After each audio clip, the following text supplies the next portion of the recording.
Hello, everybody. Welcome to the show, Dice Gremlins. I am your host, Ava Unit 3. I am joined today by Jinma, Military Fox, and did I point the right way? No, I pointed the completely wrong way. Military Fox, and No Panic Button is here with us as well. We're going to be playing a little game of intrigue, big plans, and bad choices called FIASCO.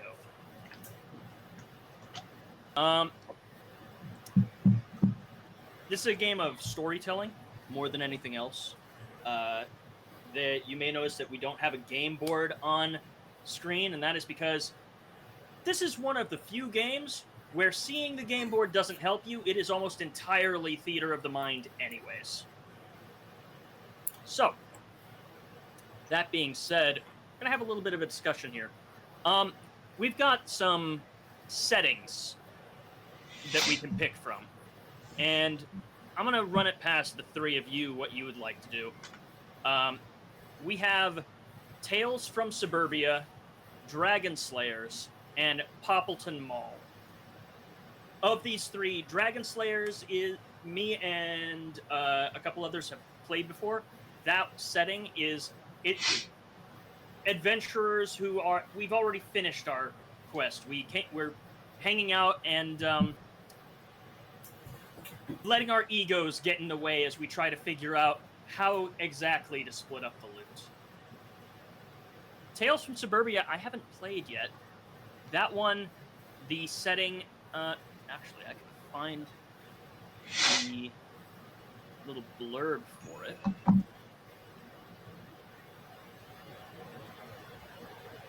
Give me a half a tick. There we go. So for Tales from Suburbia, the blurb says, "It's a nice town, full of nice people. Not much happens here, and that's how we like it. Or rather, lots of things happen here. Things requiring antibiotics, and things dusted with cocaine, and occasionally, just occasionally, things spattered in blood. But we keep all that quiet, and we keep the sidewalks clean, and not much happens here, and that's how we like it." That is the setting for Tales from Suburbia. And our last option here is Poppleton Mall. It's time to make a trip to Poppleton Mall for the best in shopping, entertainment, and dining. From Arapaho Leather Goods to T. Esquire, from Poppleton 8 Multiplex to our beautiful glass atrium, Poppleton Mall truly has something for everyone. Join us for the holidays when Santa reigns over his throne room and the atrium rings with the sounds of merrymaking. This was probably the more child-friendly version. Which one do you guys feel like you want to tell the story of today?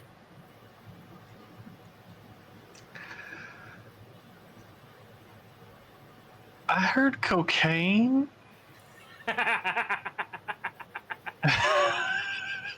That's as good a reason as any. Splattered in blood.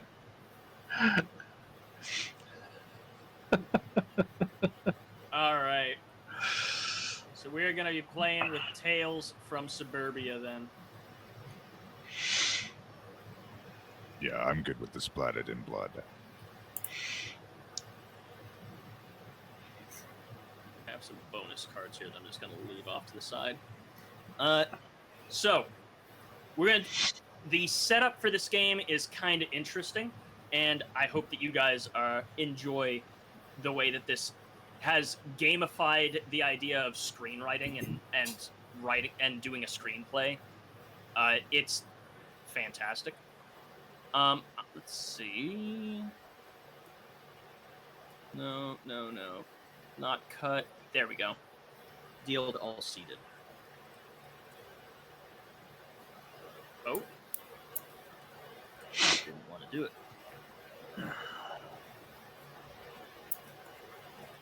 Well, shit.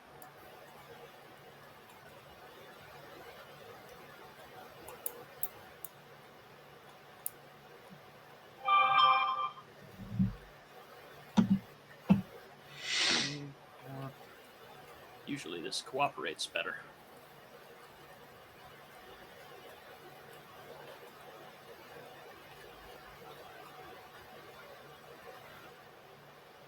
Just going to split up the deck here. And this is going to be how we establish who we are, how we know each other, what motivations we share between each set of us to the left and right. Oh, I heard something there. All right. Do I not have a hand? Is that what's going on?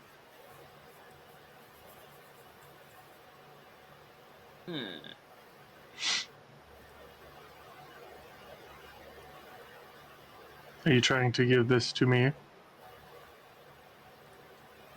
I am trying to give that to you. Yeah. Those are yours.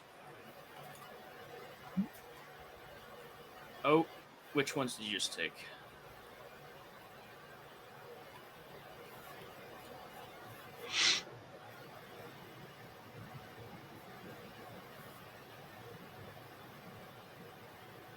Take those, and these will be yours. If you guys want to right-click on that, because apparently it doesn't want to cooperate, and you should be able to see an option in your menu that says Search.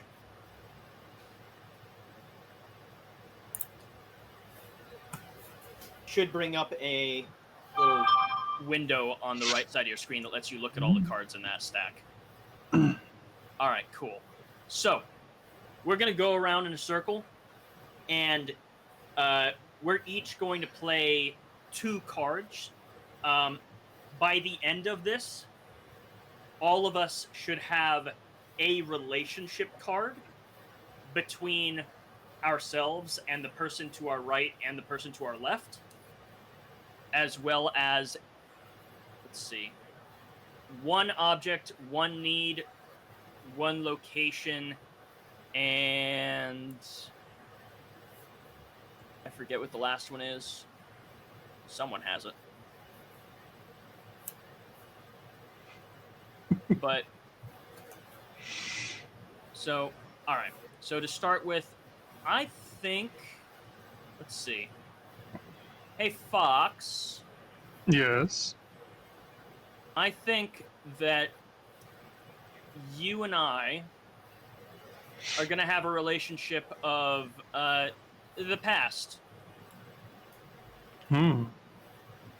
Criminal and parole officer. Which one of us is the criminal? Which one of us is the parole officer? We can decide that as we go. Why don't you go ahead and play a relationship next between you and Panic, if you have one. All right. This kind of explains that. Mm-hmm.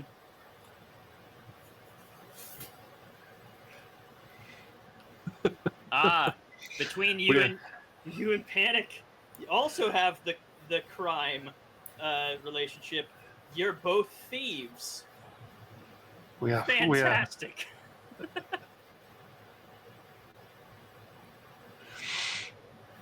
Panic, why don't you play a relationship between yourself and Jinma, and then Jinma, you will play one between myself and you. Where's Jenma? Over here? Yep.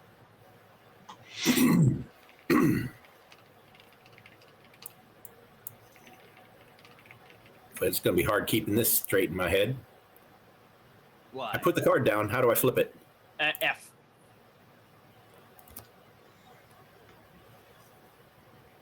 Where'd you play? Is it over here? All right.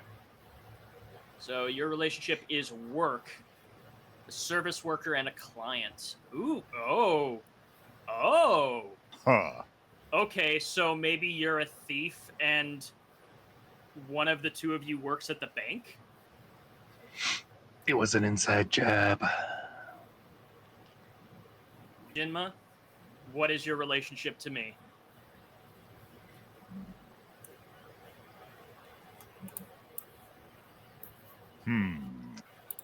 Let's see.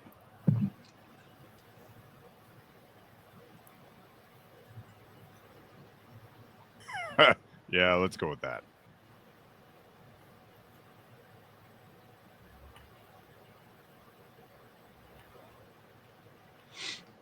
Oh, that's a good call. Parent and stepchild. Oh, wow. All right. So I don't know which one of us is the parent and which one of us is the stepchild. Stepchild specifically, too. I think I will take the stepchild. Okay, so I'm your parent and also a parole officer, and you're apparently Yep. going. Based on these relationships so far, it sounds like we're telling a story where you are going to get involved in a bank robbery where you're probably working at the bank.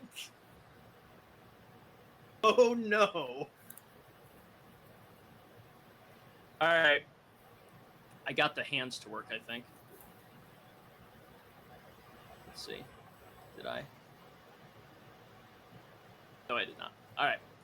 So, next up, I'm going to go ahead and we're now going to play a second card.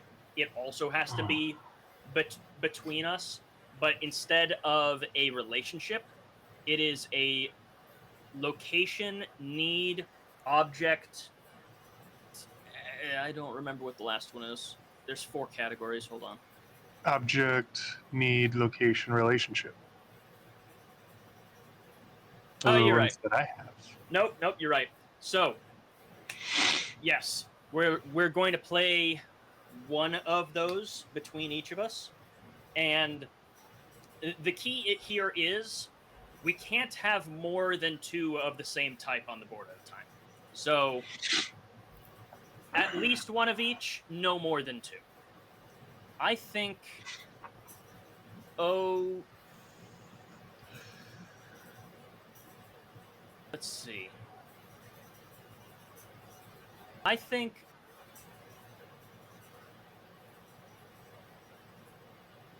Oh no. Oh no. All right. Jinma, I've got an object for our relationship. All right. A sentimental object, a massive engagement ring.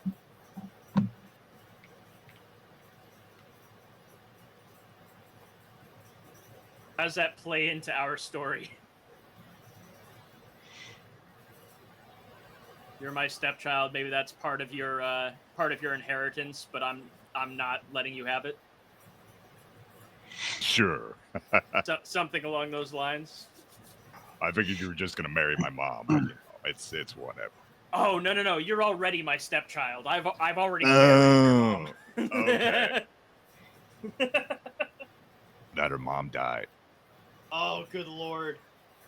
Tragedy. Tragedy strikes before the game even begins. I like to watch it burn. All right, Fox, go ahead and play an object, a need, or a location between either you and me or you and Panic. Okay. Panic. Yeah. We need to get rid of him. Get away with murder? We Okay. need to get rid of my PO. He knows too much.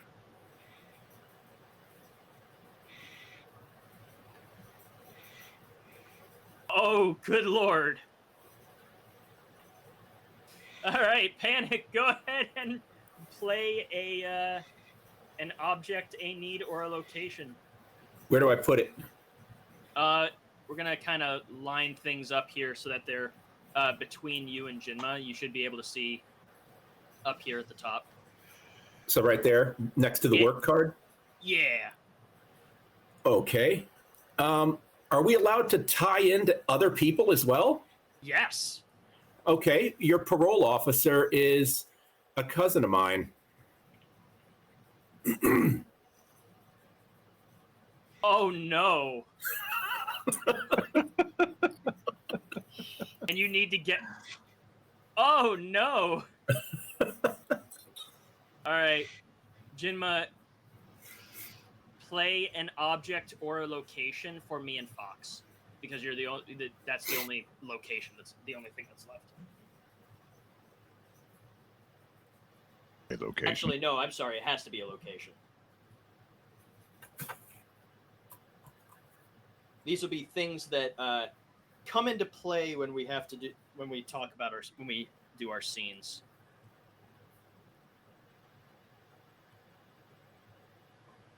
What'd you give us? The shops at Homewood fancy cut. The fancy cuts. Okay, so something's gonna happen between something is going to or has happened between you and me, Fox, that has something to do with the hair salon or the barber shop. All right. Last bit. If you flip over all the cards you have left in your hand, the backs look a little bit funky. Use them to go. Why don't you use them to make a name for your character? Or you can come up with one if you don't see one that you like. Or you could take cards from someone else's hand. We are not using them after this.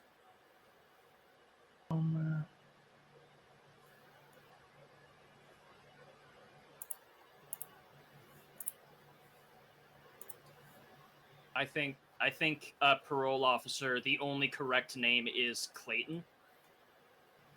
It's the name of my DNR officer. Let's see. Clayton Binion. That is my name. The best part of this is Jordan rushing to type things into our to our cameras as we name our characters. Oh. I'll be Ball. Just Ball? Yeah. As in BALL. Aluminum cup ball. Ah. No last name. My name is Jeff Elna Custard. You got 3 names. Damn. I'm trying to be nice to Jordan.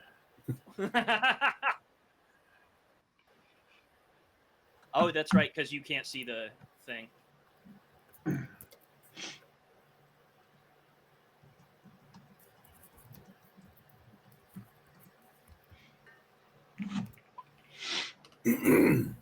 But you can call me Ball.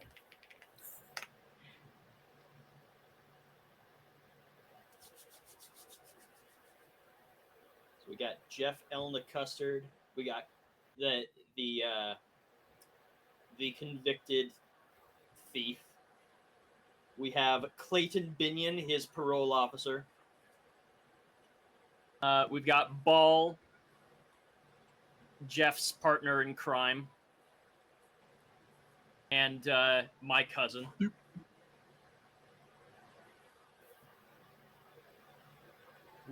going to be Drennan Smith. And we got Drennan Smith, my stepchild.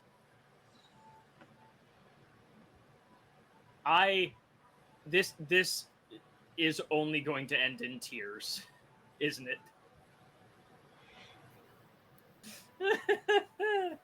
All right.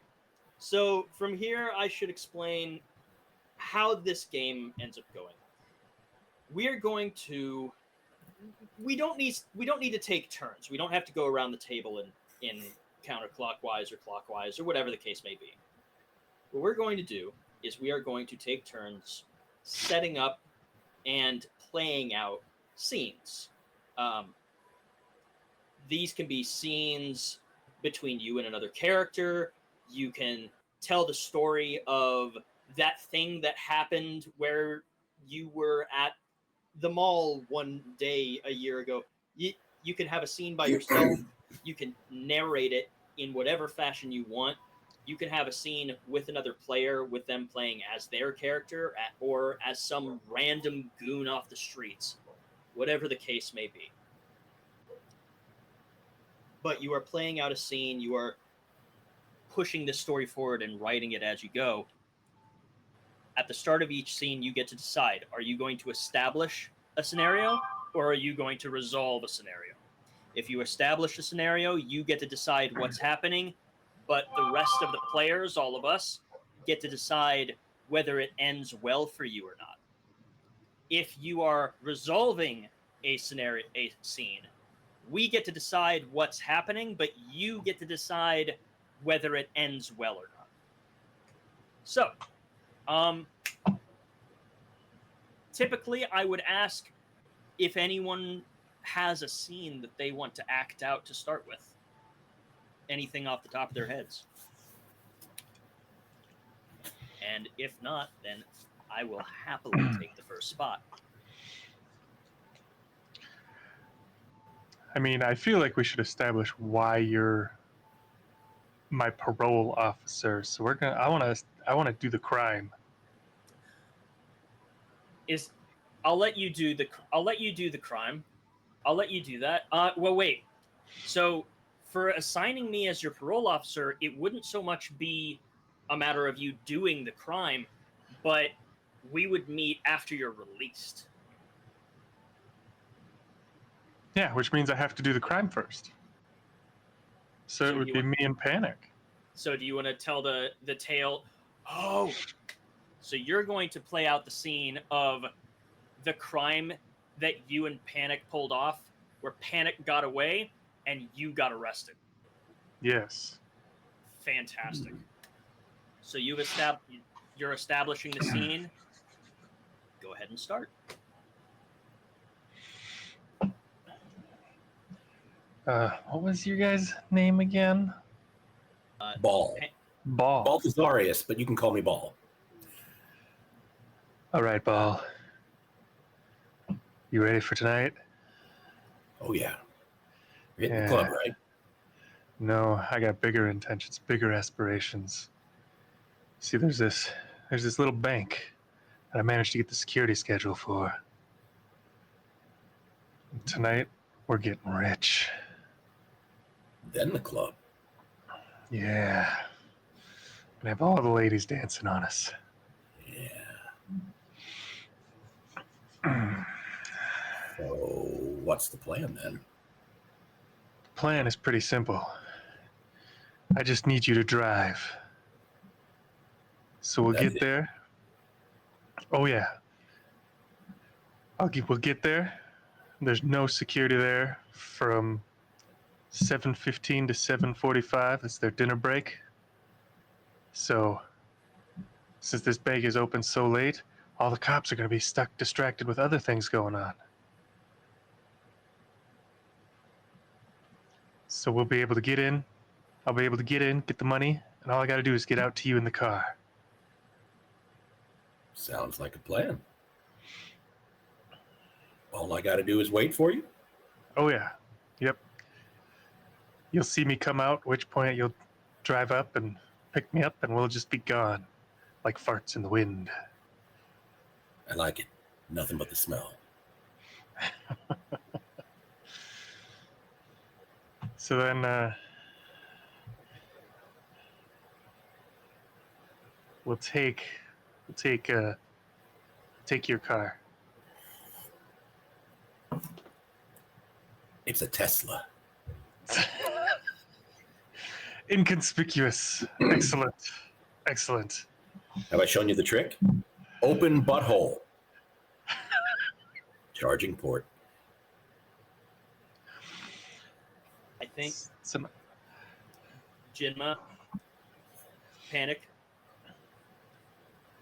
The scene's not over yet, but we do need to decide, is this going to have a positive outcome or a negative outcome for Fox? For his character. I think since this is a previous thing and we know a he got retcon, arrested, negative. It's gonna be negative. And I think your getaway car is a fucking Tesla. Well, we can go as fast as we want for about 40 miles. Yeah, you can, but you're not vanishing in a crowd.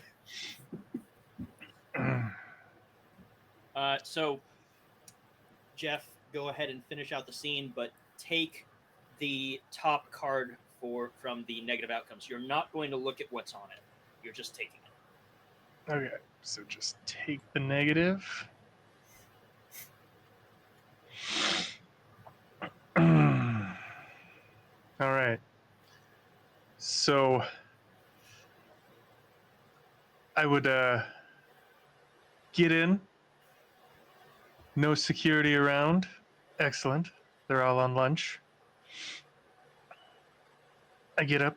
Give me the money. The lady's screaming behind the counter.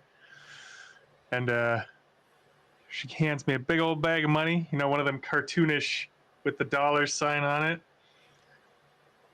I get out, and there are cops waiting for me. As Ball's driving by, I just give him the head shake. My gunpoint, I gotta drop and give up. As he just gets away. Damn, so you didn't just get caught, but he left without you? No, he was gonna drive by and pick me up, but the cop there must have been a silent alarm or something that they set off. Pucker So butthole. So as he pulled up and I saw that Tesla coming, very, very noticeable vehicle, I just give him the head shake and give him the sign to drive off. No hard feelings. I couldn't get out. Pucker butthole. And scene with you just being like, no, wait, pucker butthole.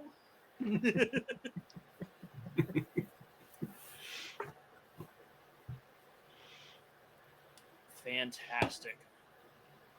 So I think I want to play the next scene out. I think the obvious next one that needs to happen is gonna have to be either me and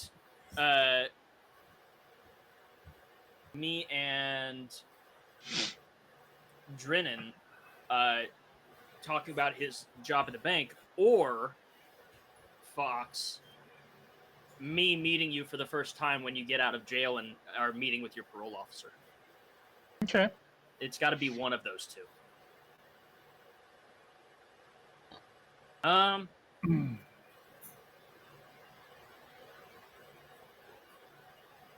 You know what? It's going to be between you and me, Fox. It's going to be between you and me. It's going to be a meeting at the Fancy Cuts out in public. Okay.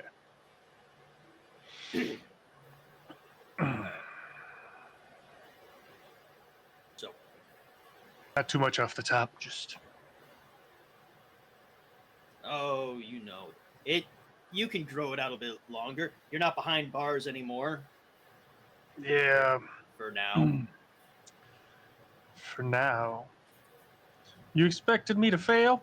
I'm your parole officer. I'm always expecting you to fail. Wow.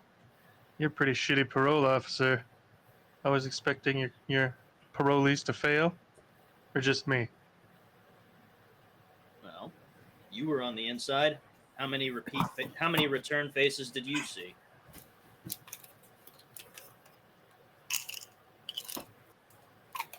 I'm gonna do what I didn't do in court and plead the fifth. Well, one thing's for sure. You and I are gonna get along with a sense of humor like that. Now, what's your plans now that you're on the outside? You're gonna get a job? Man, I'm gonna try, but not many places hire convicted people. No, not many, but no, I couldn't get you in there. Can't help you with that. Might be able to find you a place out at one of the plants. I suppose whatever will pay. Need to be able to make rent. Yeah, you do. Last thing I want is to have to take you in on vagrancy charges. If you're gonna go back in, if you're gonna do it for something you actually did wrong. You know, it's funny. You mentioned vagrancy. There's all these homeless people about. Where's their vagrancy charges? Why aren't they in prison? Ain't got enough room. But there's enough room for me for vagrancy. Yeah, well, most of them didn't go in for trying to rob a place. Potato. I tell you what, son's got a new gig. He's starting to work. My stepson's. He's got a gig over at the bank. I can't get you in there. They will not hire you. But put in his 2 weeks at the McDonald's down the road.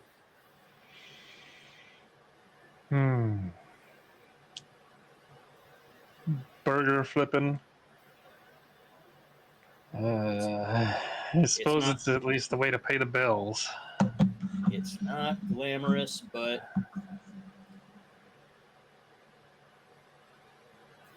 look, you're trying. I'm gonna give you that credit, all right? So I want to at least see you fail on your own merits, not just because you got dealt a shit hand. There you go again, with the fail talk. You know, I feel like I'm gonna surprise you. I hope you do.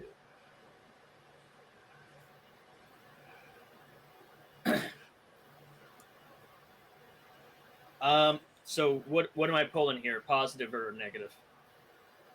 I hope positive. No, this would be to me. Does this end well for me or not? For Clayton. For Clayton, specifically Clayton, negative. Yeah, negative. And shots fired. I only say that because I have a burning need. Indeed. Burning need. So, Jinma and Panic, Drinnen and Ball, you two still need to set up scenes. Do you have one that you want to play out?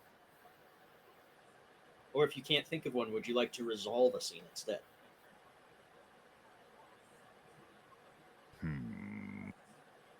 Oh, that's right. We're client and serviceman of some kind. Yep. One of you works for the other in some fashion. It doesn't mean that you're necessarily the one paying their bills, but like waiter and the guy sitting at the table or something along those lines.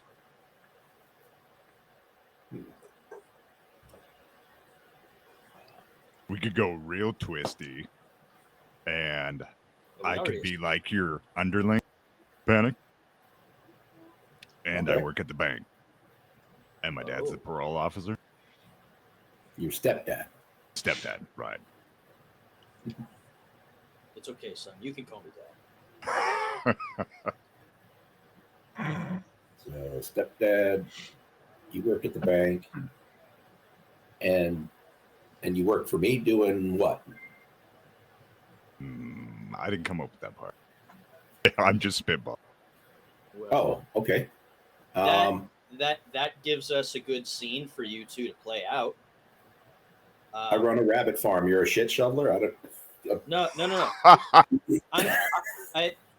gonna say, why don't Jinma? Why don't you resolve a scene?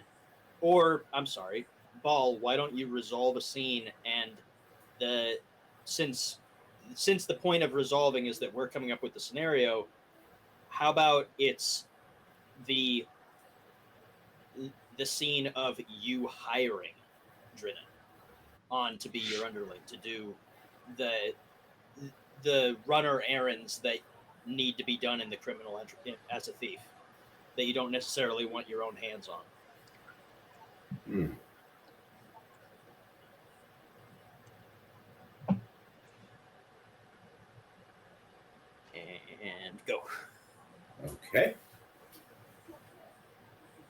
And his name again? I'm sorry.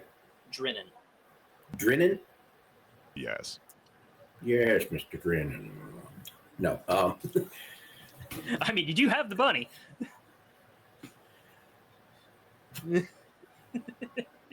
So the operation here is pretty simple. The rabbits provide fur and meat and dispose of the bodies. Understood, sir.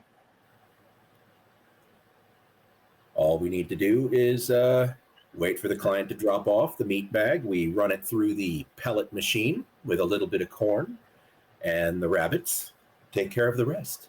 High quality feed for people, high quality fertilizer for crops, and we get our hefty payday. Very unnoticeable. Not the pig route. Nobody would suspect Not at all. rabbits. Yes. Very few people realize how much protein is required to get a rabbit up to slaughter weight. Very interesting, sir. Did you have any questions for me? What's my first assignment? Well, we'll try and keep it simple for you. The first body that comes in, we'll make sure there's no identifying marks or features on them so that you don't have to worry about possibly recognizing anything. But how are things going on the home front? I only brought you on because your father, family relation of mine, said that you could use a little extra money. He says a lot of stuff like that. No. Really just hangs my mother's engagement ring over my head, which was supposed to be mine. Can't say that I really like him, but I'm only doing what my mother asked before she died. Honestly, if I could be rid of him, I could actually move on and forget about the whole situation and mourn my mother my own way. Very good.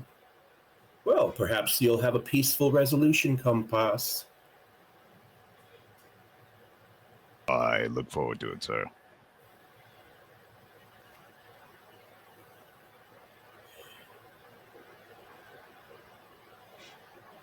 NC? I think that's gonna end well for Panic. Yeah.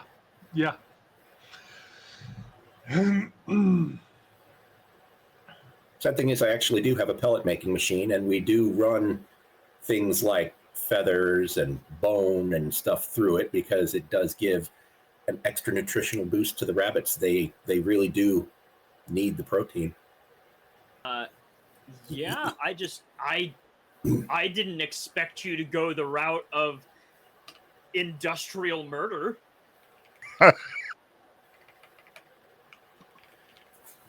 I like that. I like Rabbits that a gotta eat. lot. I saw the look of horror on Clayton's face Yeah. when he discovered all of the scheming. Just, I was like, wait, what? On my bingo card tonight, definitely was not getting Panic to talk about plans to murder a man. That wasn't on there. Did he get a negative card pulled or a positive card? Positive. Okay.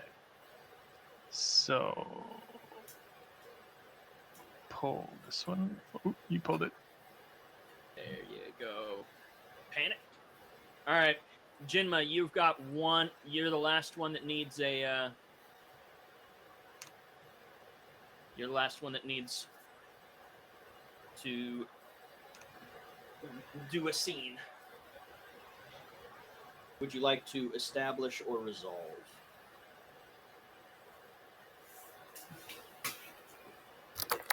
I can't really think of establishing one, All right. so I'm gonna go with resolve. All right. Yeah, I've been having a lot of input here. Does anyone have a scene that they think would be interesting for Jinma to play out as Drinnan? I mean, I could do one with you and you holding the ring over my mother, over me, keeping it my inheritance or whatever you called it before. All right. Yeah, that's true. What's the that's a good one to establish. The question is, what am I holding it over to you for? I think that's what's going to lead up to the bank job, is that I have to prove myself as an adult instead of a slacker. I've got an interesting question for you. You went out of your way. You found this job with Ball. Do you like that you got a job at the bank? Or was that something I forced you into? I'm going to say it benefits Ball. So you got the job at the bank because of Ball? Okay. Yes. All right. Yeah. All right. We can do this. So we'll say that this is happening later at night around the dinner table. We probably have a long dining room table we eat at every night. You all the way on one far end, me all the way on the other far end. Like the most alienated family as possible. Like, so this you start at the bank soon, right? Yeah. You're actually going to hold on to this one, unlike the last 5.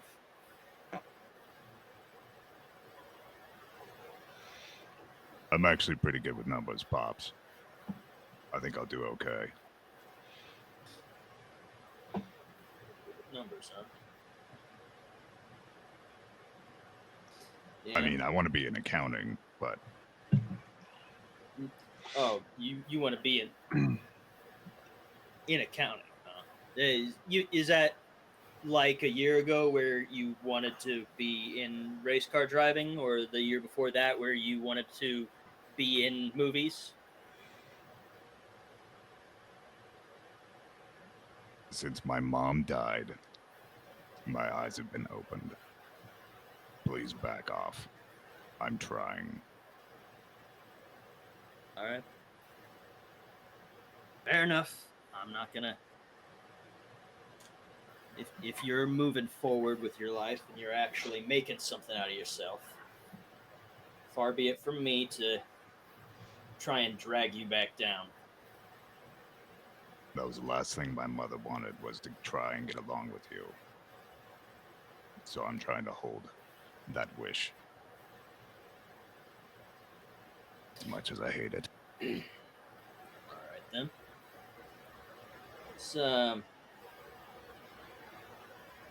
Let's make this interesting. How about that? I'll make a little bet with you.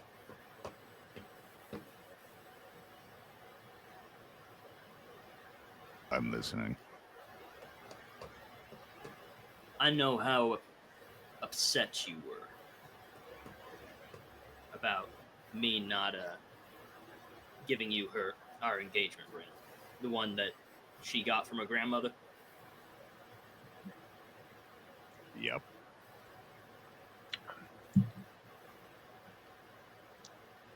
I don't exactly have much use for it. You hang on to this job. You make enough money that you can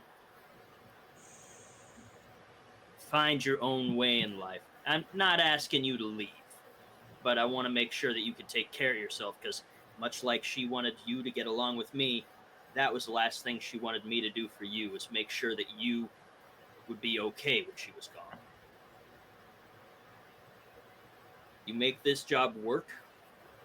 You make it so that you could take care of yourself with or without me. You can have that ring. You show me that you are man enough to have it and show the respect that she would have wanted you to have for yourself. You can have it.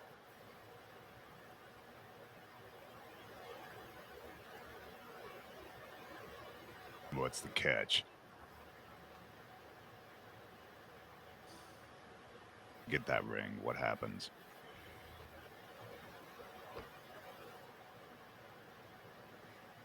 I have nothing tying me to you other than you're my stepfather. The catch is this. If the day comes where I tell you to get out of here and you haven't earned that ring, I'll pawn it and give you the money it was worth. At least that'll tide you over for a few months. Fine. Can I be excused? Yeah.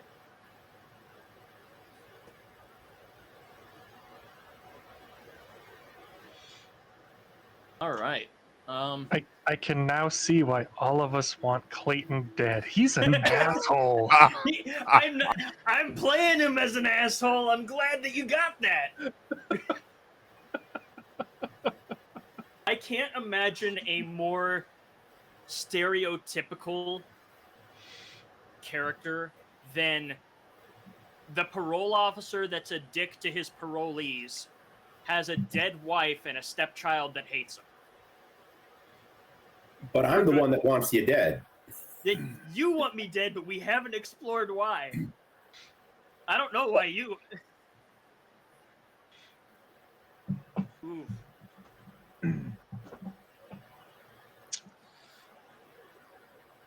You know what? I don't know how to call the outcome of that one.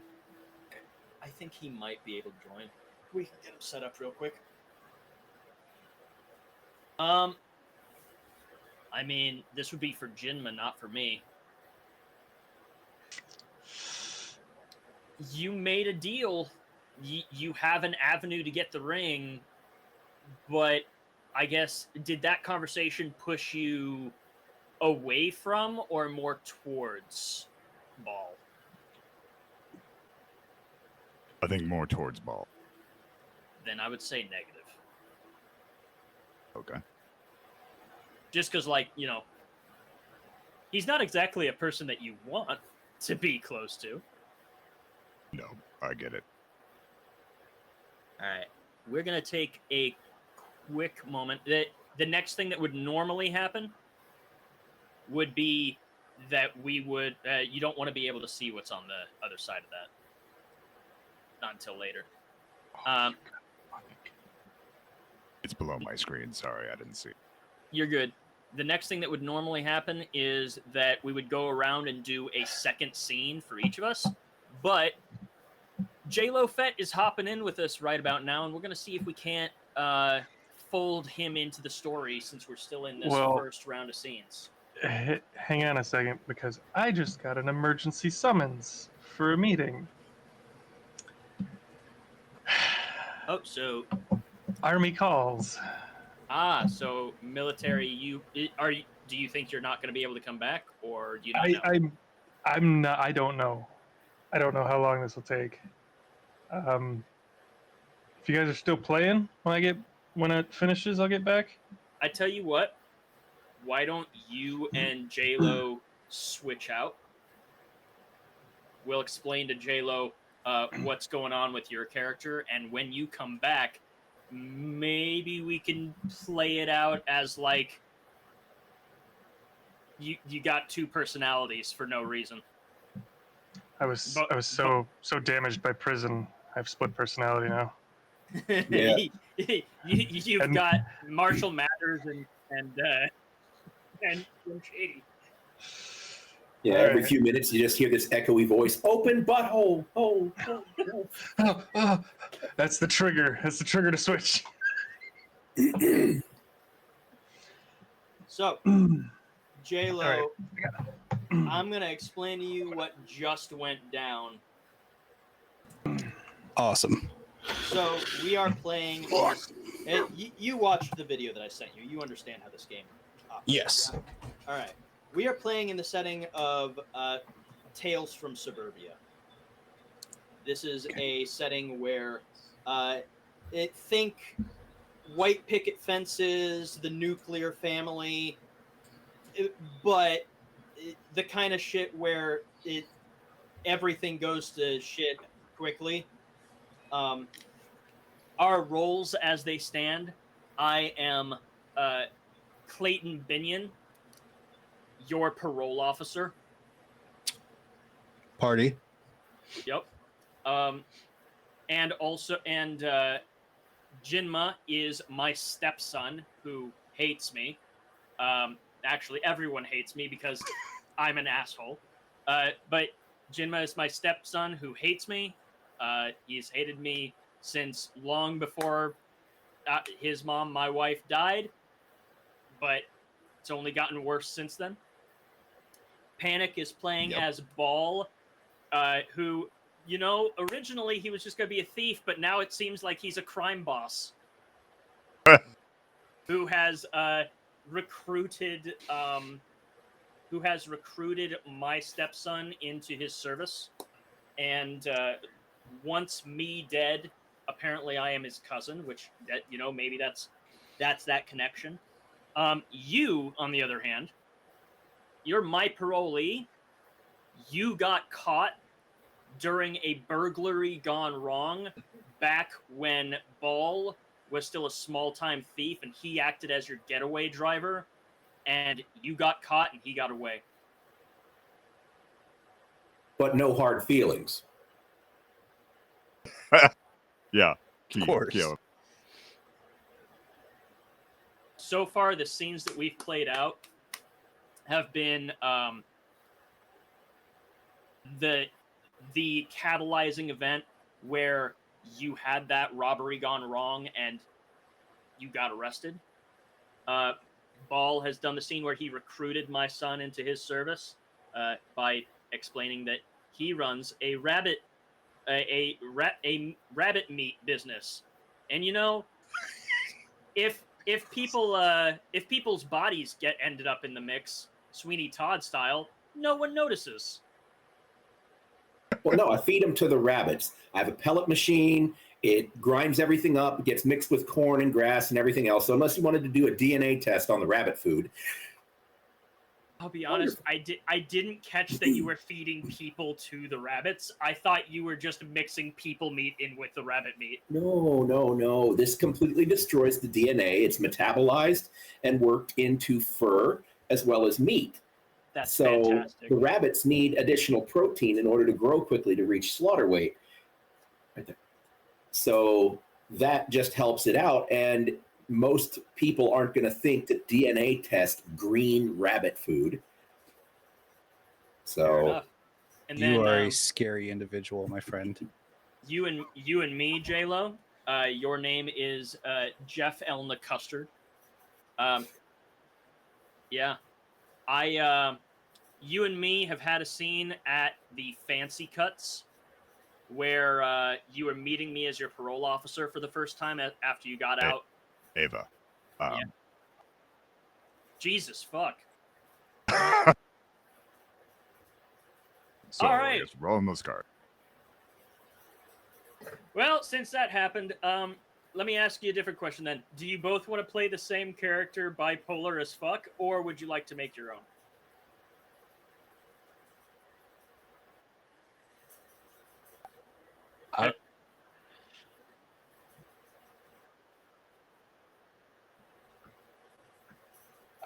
I mean, I don't want to throw off what flow you guys have already had. I know. Oh no. The best part is we are at a point where you could absolutely make a character because we're still in the first round of scenes.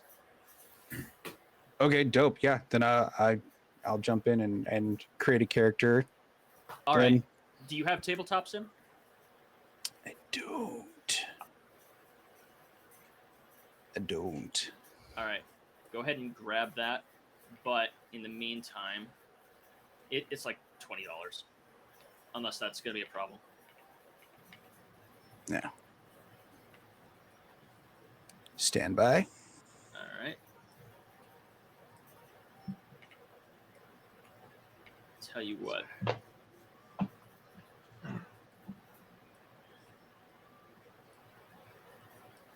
can be you'll be the wrench, the fly in the soup that comes out of nowhere. No one expected you.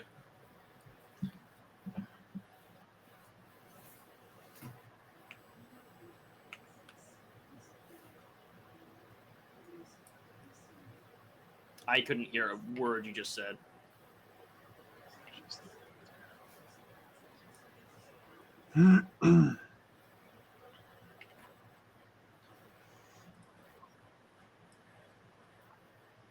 Oh yeah, no, Clayton's an asshole. So far, everyone wants him dead for one reason or another. Maybe you can be the exception.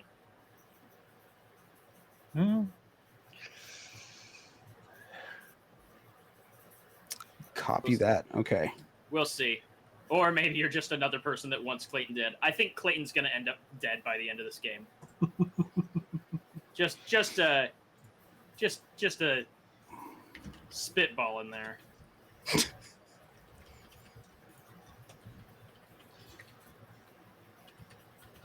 Never heard of a dead man walking referred to as bunny food before. All right. This is Tabletop Simulator, correct? Tabletop Simulator. Yeah, I'll tell you what. This will not take long for you to set up. Jordan, why don't we do a quick 10-minute break so we can get that set up, and then the people don't have to sit there listening while we get everything. Does that sound good? All right, cool. We will be back in a minute once J-Lo is situated.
So is he my competitor, or is he He's my new? he is a small time criminal, apparently, and that is his relationship to you. Oh, okay. But he is a business rival with Drinnan. So I think the obvious answer is that Drinnan just got recruited by you. I think that he's the competition, that you've only got room for one of them. Because you don't want to split the take 3 ways. So you're a rival rabbit farmer.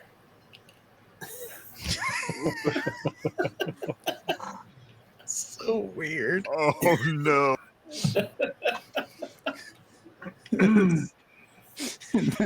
I'm uncomfy. So the other thing is going to be that you need a... Let's see. You need a location and an object between the two as well. Okay. Which that is going to be in here. So if you'll right click and search on it.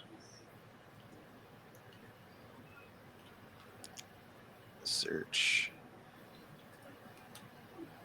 You can have an object between you and one, and Hole.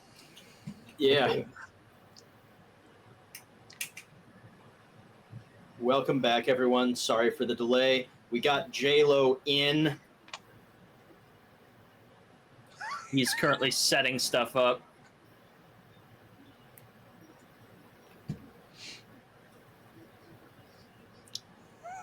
Jesus It- Christ. So can't be 2 locations. Has to be one location and one object. Oh, gotcha. My bad. Yeah. The standard is we can have at least one of each, no more than 2. We already have 2 needs, so Okay, gotcha. I'm gonna go with that one. that one for between you and Jinma. Sure. Yeah, that works. A weapon. Oh no. The fuck. I was thinking it was gonna be a gun, not a fucking Klingon batleth.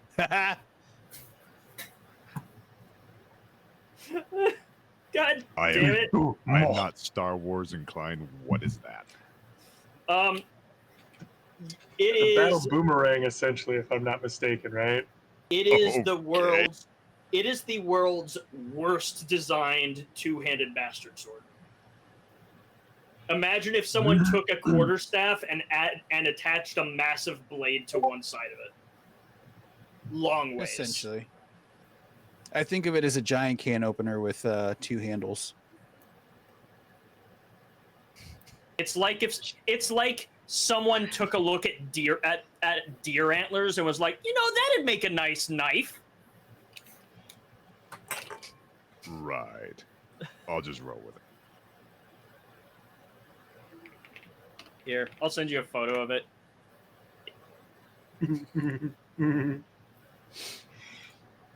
It seems like just the chaotic enough item to add in. Here you go, Jinma. That is a batleth. Oh my. Yeah. You see what I mean by deer antlers as a weapon. Oh boy. All right.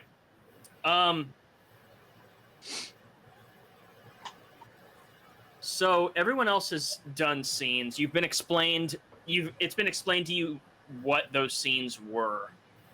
The last thing that we need from you is a name. Who are you? If you look at the backs of these cards, you'll see that there's names on them. And you can make a name. You can make a name from them, or you can come up with one for yourself. And then after that, we need you to play out a scene. You need to pick either to establish or resolve.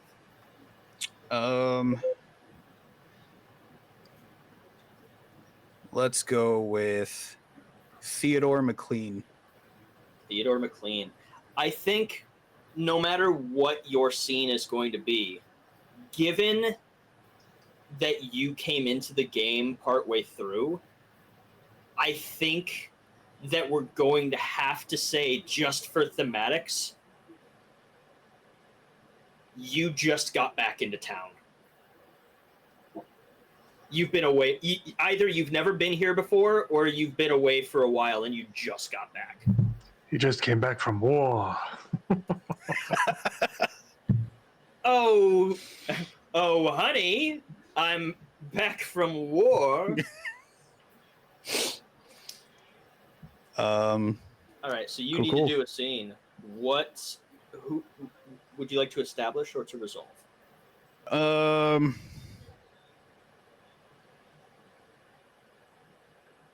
Let's say establish. All right, what scene would you like to play out?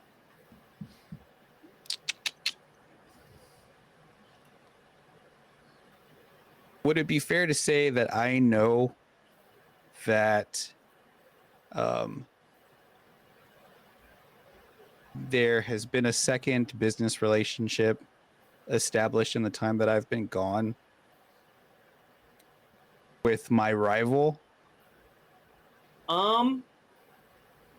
You could certainly say that word has come down the grapevine. I'd be interested to find out what that grapevine consists of, but yeah, you could say that.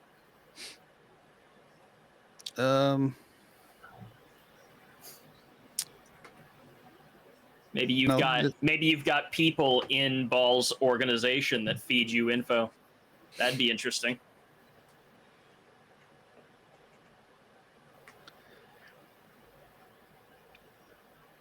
No, what I'm gonna do is I will be bringing back a shipment of the various non-human organic materials that go into the rabbit feed.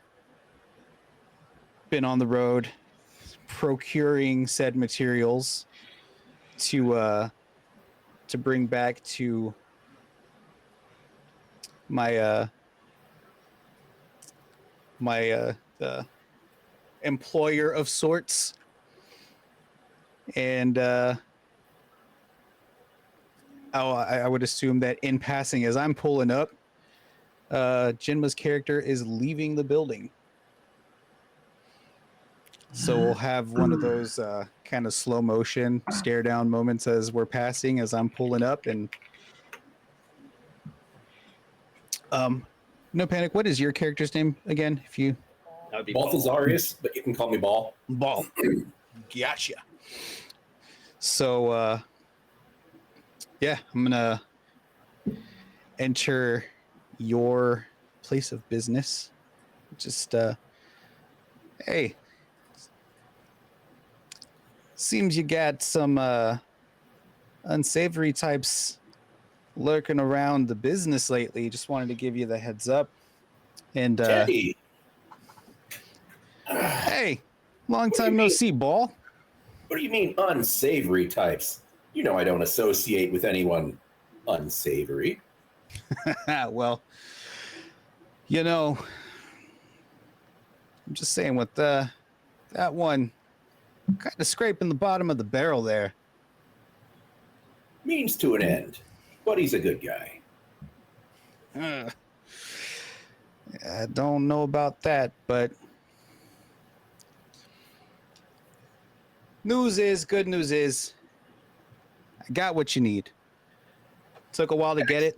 Apologize for the late turnaround. I can understand you needing to reach out to less than reliable sources in my absence, but I'm back. I got what you need. We're back in business. We can cut loose the dead weight. All right. Well, I don't know about cutting him loose. You see, I'm going to need to triple the orders because aside from rabbits, I'm about to open a rattery.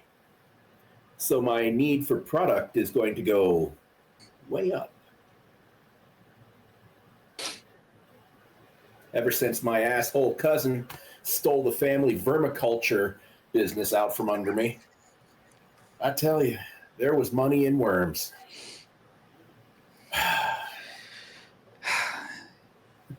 You know, Ball, you're kind of a weird guy, but at the end of the day, business is business. As long as you keep my pockets full, I'll keep the things you need coming your way. Opening up a new venture. Let's talk about what that looks like. What do you need? What can Toby do for you?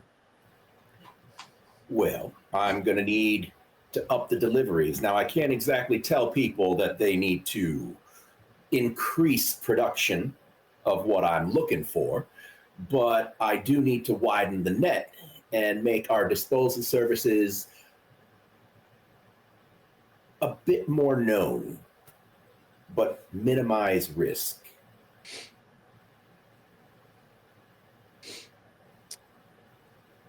Advertise without raising any red flags. Yes. That's always the hard part in this line. I think I may know a couple people. Let me make some phone calls, see what I can work out for you. But Ball, we've been at this, you and I, for a while now. Have I ever let you down? Not yet. Please, it would do me a great honor and service if all requests could come to me first, and anything extra, we throw the scraps to, the riffraff looking to make a name for themselves. Don't worry about it. The unsavory characters you're worried about are just a temporary association. Once they get what they're looking for, I have a feeling that situation is going to self-resolve. All right. Take you at your word for that. But yeah, let me make some calls and see what I can work out for you. See if I have anything in the old Rolodex that may be able to help you out with these new increased needs and specific details. Excellent. The faster the better. These things breed like rats. Did I ever tell you you're kind of a weird guy, Ball? Anyways, I'm going to go ahead and pull this truck around back and start getting this stuff offloaded for you, all right? Pack them in the freeze dryer. Bodies powder easier after that. And scene.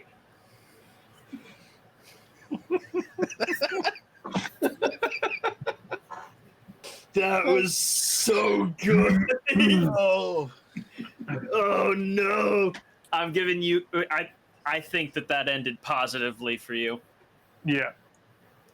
I I'll take concur. that. I'll take that. That was fun. Oh dear Lord. All right.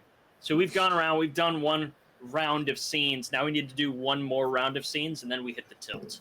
So does anyone have anything that they have burning in their mind that they want to play out? I only have a question of which location was that, because we got two cards up here. So historic downtown, got it. You don't want to put that one. Yep. There. Okay. The statue of Hezekiah Poppleton. So, anyone got any scenes that they want to play out right now? What I can't see, I guess, our JLo's and I's relationship working, because what would be the business rivals of a dying industry that we're a part of? Well, I think Would it be the rabbit farm, or would it be a business that he and I did? I think that it's the rabbit farm. I think that body disposal is a fantastic business to be in. Criminal enterprises pay well, but not in a small town. You eventually run out of bodies to start. there's not as many people to dispose, and finding reliable help in a small town.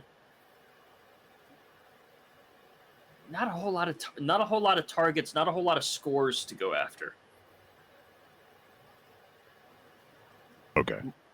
Do you think that fits? It's a lot more workable than what I had going, so yeah. All right. What, you telling me the rabbit angle's dry? I would never say that your rabbit feed is dry.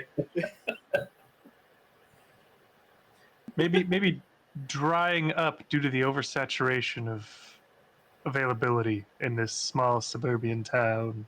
But that's the charm of it. We import. We get it from the hot zone into the safe zone. So, all right. So you've asked your question. You've got that. I guess I should rephrase this. There's either, does anyone have any scenes that they want to play out? But alternatively, are there any scenes that you want to see someone else play out? Because remember, we can have people resolve a scene instead.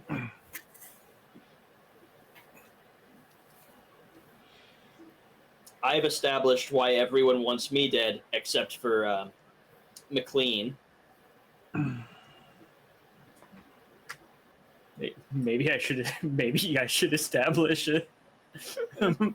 I feel like McLean and Drinyan should resolve their business rival issue. All right. So you're gonna try and work it out? I can.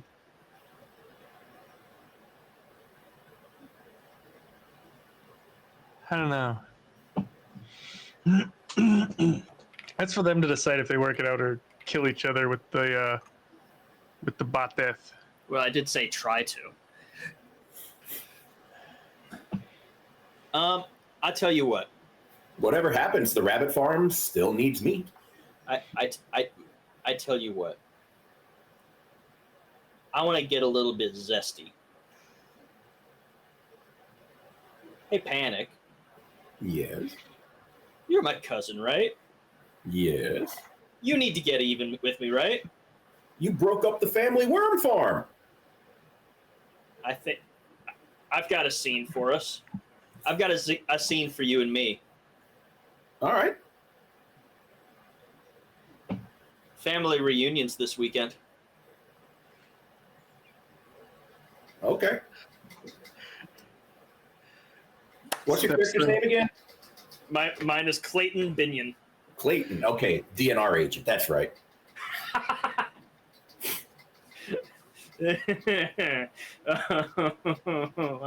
I'm not going to get over that. So, just jump in. Yeah, let's just get. So, we'll be at the family reunion. This is like over the weekend, probably a couple days after everything else that's gone down so far. Mid afternoon, so broad daylight outside. Kind of a cookout out in the old Poppleton Park. Okay. So, Clayton, fancy seeing you here. You got a lot of balls showing your face at a family reunion. What are you doing? Looking for your next ex-wife? Oh, Balthazar. Or was it Balthazarius? Balthazarius, Baltin, balls on your head. Now you understand why people just call him Ball.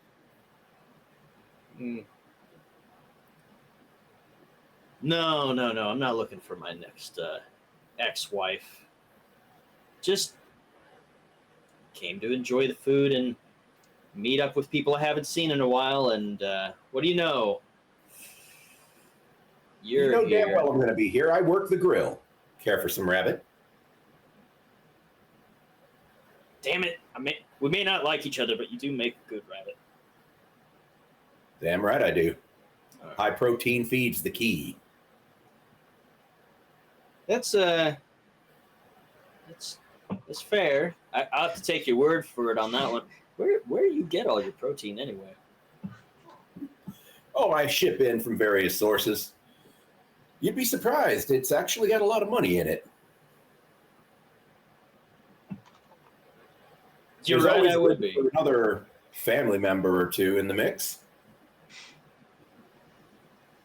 I'm sure there is. So, listen, Ball.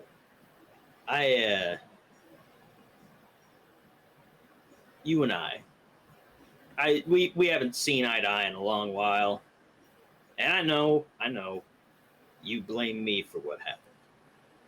You blame me for Blame you. You were the executor of the will. You decided to break up the family vermiculture farm and piecemeal it out. You know damn well I could have used those trays. You scrapped over 3 tons of good vermiculture. I could have had those worms on the market in as little as 3 weeks, and we would have been clear of all our family debt. But no, you just had to go out there and try and sample the peat bog, and then you run off and marry your rich little floozy wife, and she disappears under mysterious circumstances. How's your finances now? Hey, you keep her name out of your mouth. Haven't said it once.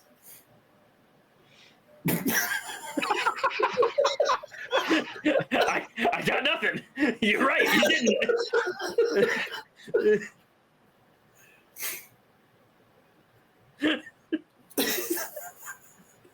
Hold on a second.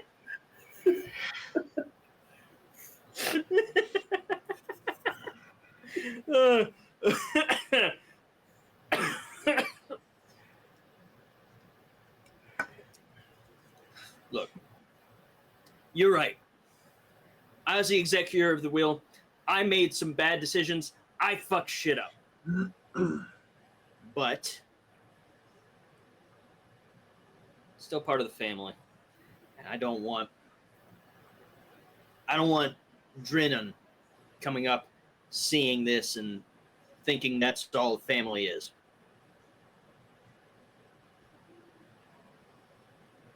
Go on.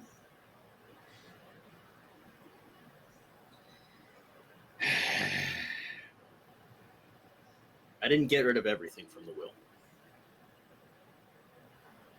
Really? What's left? Oh, I'll admit, not much. Some stocks, some old treasury securities. Wouldn't know what to do with them to start with. And well, her ring. That ring is probably worth more than anything else you have left. It is. But it's for Drinnan. I Well, told then him why bring it up? because there's a bit of a hang up on that. I told him if he could make his current job work out, then it's his. But if that doesn't work out, I want to use it to make sure that he can take care of himself, at least for a little while. You're right. It's probably worth more than anything else I have. But I can't find anywhere that'll pay that price for it around here. Why would you be looking to sell that ring? That is a 7-generation deep family heirloom. It's got a piece of the Hope Diamond in it. That's why I want to sell it to you. Why on earth would I take a piece of the Hope Diamond? To keep it in the family. Everyone who's ever gotten that ring has not lasted more than 5 years. Not interested. All right. Then if he fails and I need money and if I need money to be able to support him, it's gone. Why do you need to support him? He's a big boy. No. He's not. And that's just gonna be me walking away.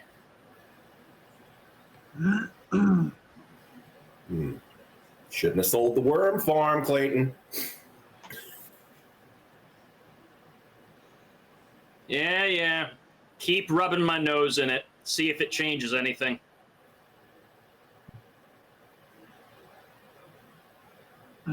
I don't know if I want to take if I should take a negative or a positive for that. I feel like the ending of that ended negative for you because he was unwilling to buy the ring from you like you wanted. That's fair. Who's up next? So I have a scene for us again. Oh, for you and me. For Jeff and Clayton. Okay. You keep popping in at random times at my workplace. As a parole Check up officer on you. tends to do. Yeah, but 3 times a week is a bit too much. Clayton, Where do you work?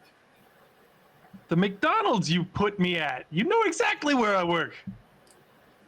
Good point. Hey, I don't know if you kept that job. I don't know if you never showed up. Come on. I showed up. All right. I'd try it. I'm doing what I can to get by, Clayton, but you keep coming in here and rubbing it in my face. Nobody around here likes me, Clayton.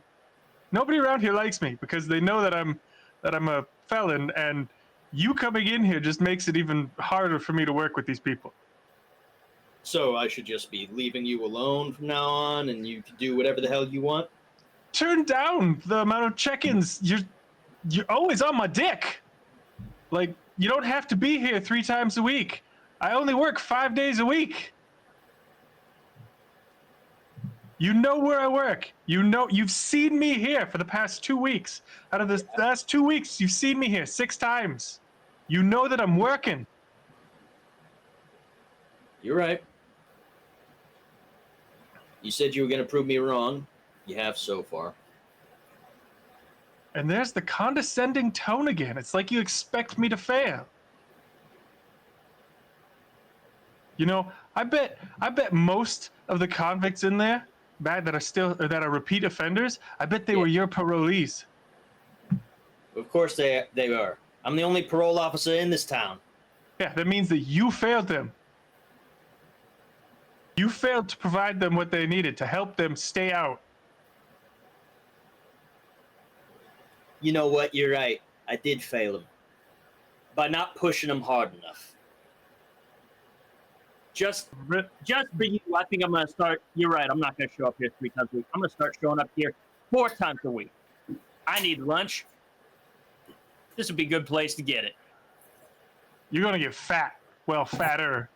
But Oh, haha. Bring on it's the pig jokes. Like I haven't heard that every single day since I started this gig. well, if the label fits.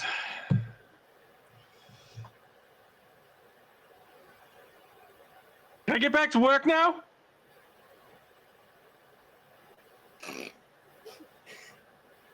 God damn it. I fucking hate the internet, but I have to do it.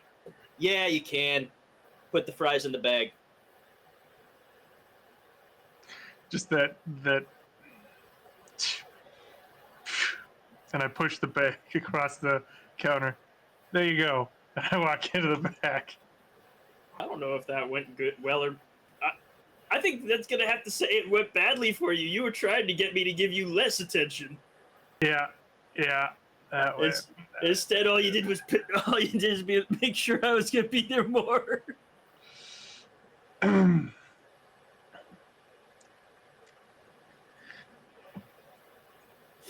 worst part is I got you at a job at a place I can just stop in for lunch every day. Yep. I got a reason to be there.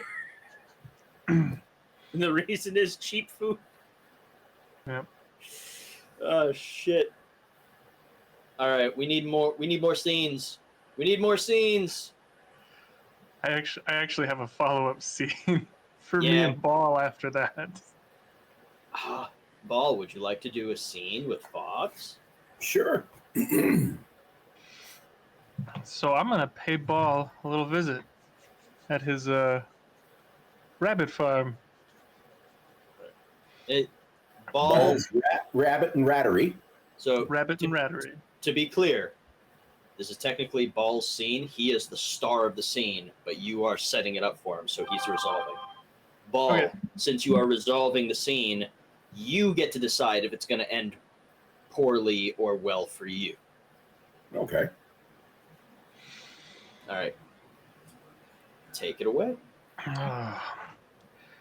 Hey, Ball. Long time no see. How you Long been? time. You were just here the other day. What's going on? The other day, I don't know where you've been. The other day was, 6 years ago after I got locked up, or before I got locked up. Oh, wait. You're not the stepson.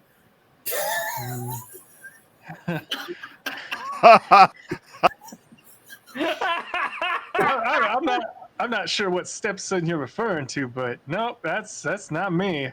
Sorry, I've got race blindness. All y'all white people look alike to me. What can I do for you? Oh man, I'm a little saddened that you don't remember me, but it's all right. It has been quite a few years. We pulled that job back in the day. I got pinched for robbing the bank. It should have been an easy job, but Yes! Open butthole! yeah. Flashback. Yeah, no, that job didn't go as planned. They had a silent alarm apparently, which is why they didn't need the security. My intel was bad, but I'm glad you didn't get pinched, man. I'm so happy for you. I heard you opened this rodent and rattery or rabbit and rattery, and Yeah, had to do something once Clayton screwed the pooch and totally bonked the family business. I tell you, man, vermiculture was where it was at. I mean, after the emu farm failed, I knew that the worm was going to take us to the top. Fucking Clayton. yeah, Clayton. You talking about Clayton Binion? Yeah, cousin of mine, executor of the will. Don't know how he got in. He's a second cousin once removed. I swear he came from his uncle's left ball sack. Well, seems that fortune is smiling upon me. Clayton Binion's my parole officer. Well, he's the only parole officer here, so yeah, I assume he would be. Yeah, and he's become quite the problem for me. Really? Yeah. And I've heard the whispers amongst other colleagues of where your protein gets sourced from. Yes, I get paid a pretty penny to solve other people's problems. Would Are you you say looking to solve a problem? I am looking to solve a problem? And I came to see if you had if you were willing to perhaps take on a little more protein for them rabbits. Happy to, if you can pay the price.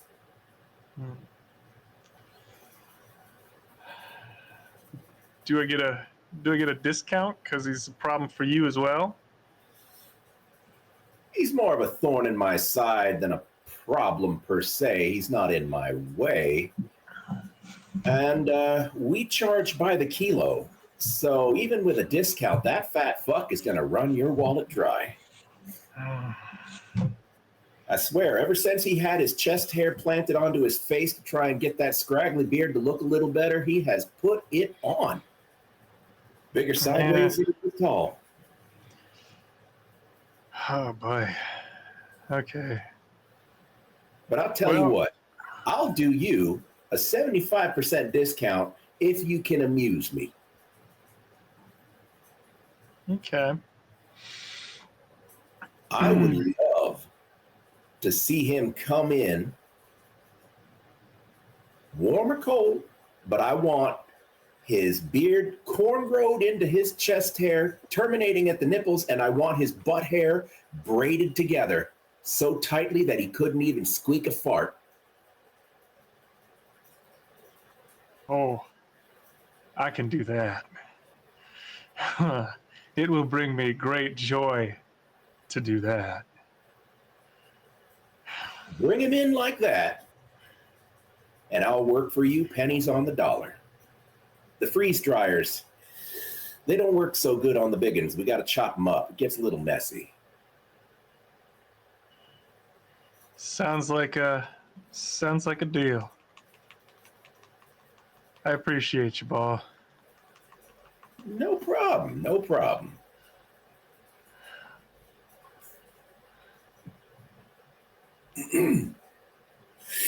End scene. End scene. I'm in danger.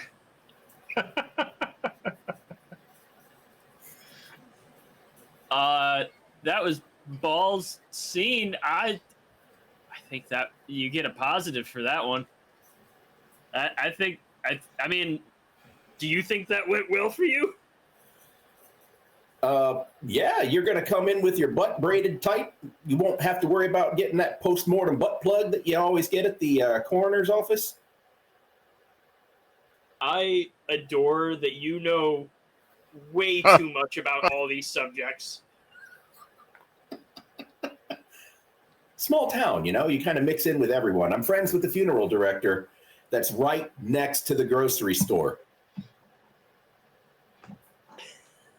Are we talking about in real life or in the game? Real life. Right in town, KJ Fresh Supermarket is a gas station away from the funeral home. And when they embalm, they're so small you can smell the formaldehyde mixing with the odor of the rotisserie chickens from the KJ Fresh. That's how you know that the chickens are real fresh.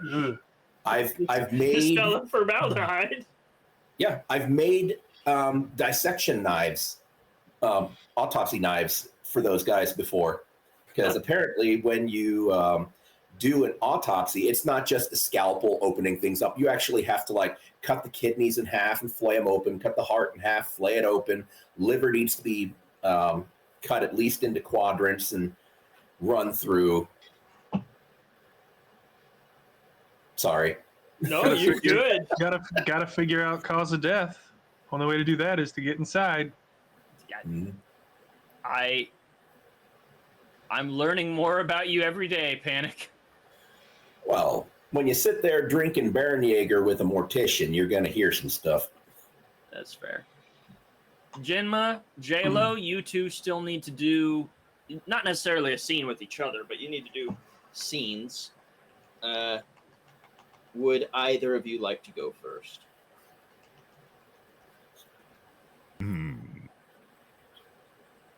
Unless you have something specific, J-Lo, I think we could do our scene with, I guess, meeting up after you had just talked to Ball.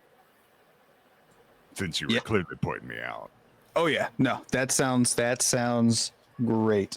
Because I got nothing right now.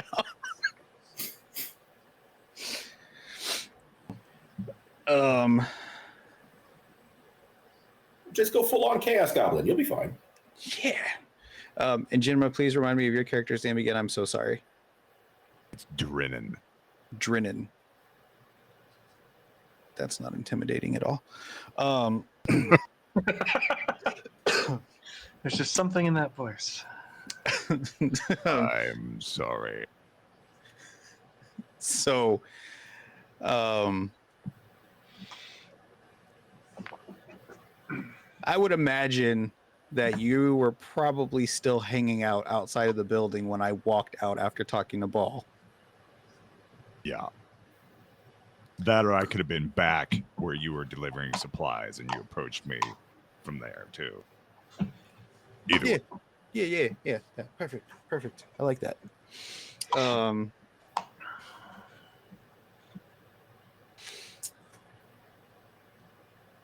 You know, I know that I've been gone for a little bit dealing with, important business for Ball, but I would have thought that you would have had a little bit more sense than to come dipping your toe into my money pool, getting yourself involved in the businesses and in the business happenings and relationships that I already have established. what what are you doing here, Drin?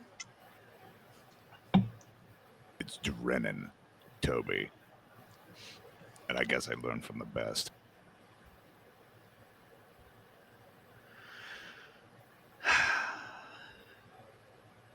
Look, what happened in the past was unfortunate. Though I'm still waiting for an apology because that was 100% completely your fuck up. I'm willing to let I'm willing to let it go. I'm willing to let bygones be bygones and to Ooh, sorry about that. Move past this and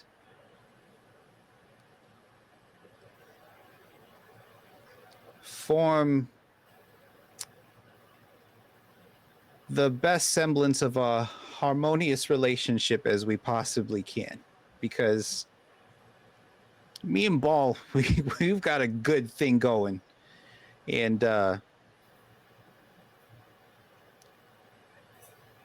really can't afford for that to go away. So Look, here's the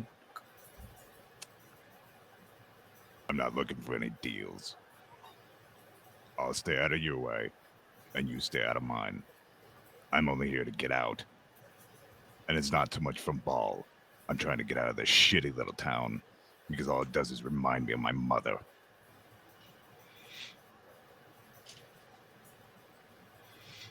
all right. So here's And as far as it being my fuck up, that was your bad plan. We're both to blame. You will get no apology from me. Real quick, whose scene was this?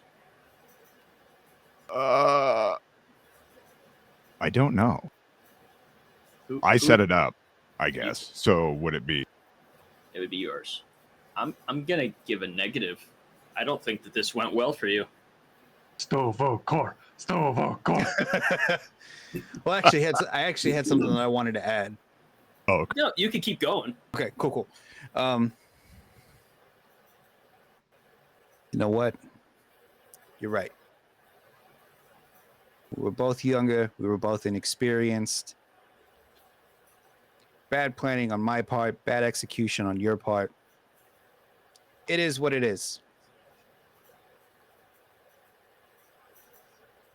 Now, as far as a means to your end, and as a gesture of goodwill,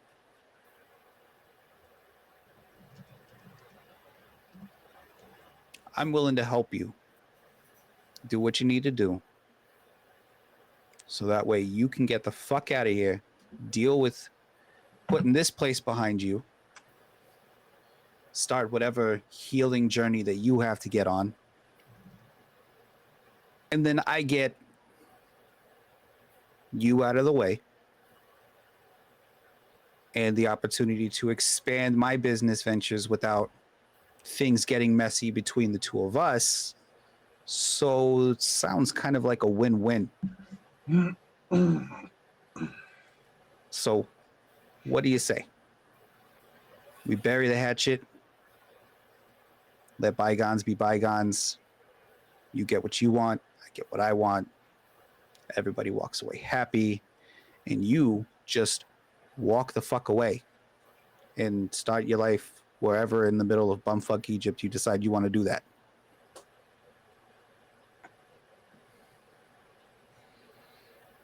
And I'm going to put my hand out.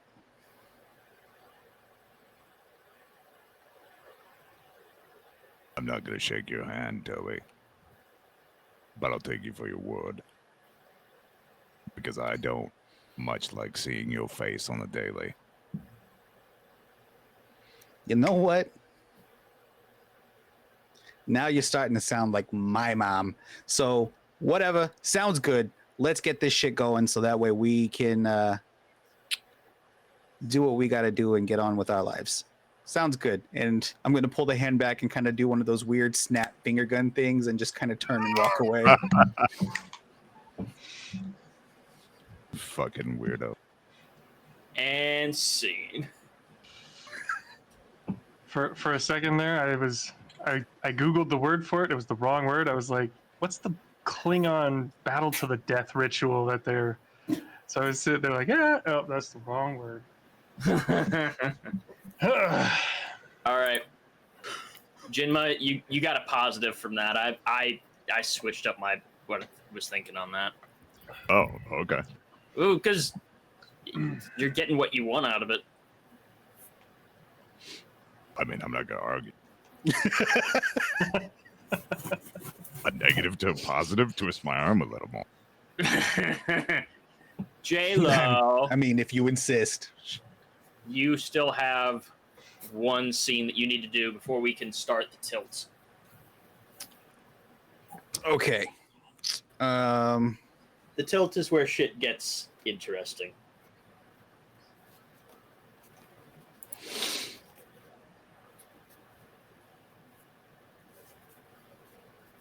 As Fox is leaving Ball's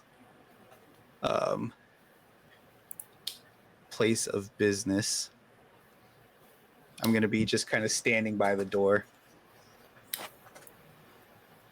So, you finally fucking grew a pair and you're getting ready to get rid of the guy, huh? I tried my best to put up with him, but I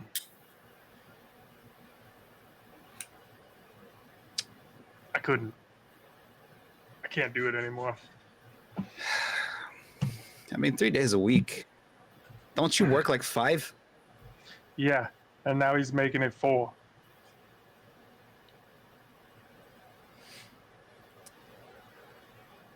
I don't know what that conversation looked like, but you obviously said something that caused a particular plan that you mentally had to backfire.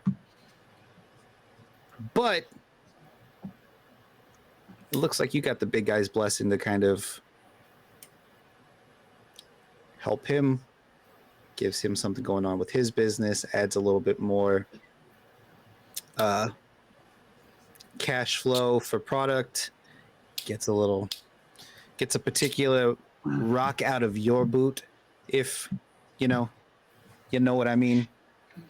Now here's the problem. You're gonna do this thing. How the fuck are you gonna get that fat tub of lard from wherever it happens to where it needs to be processed?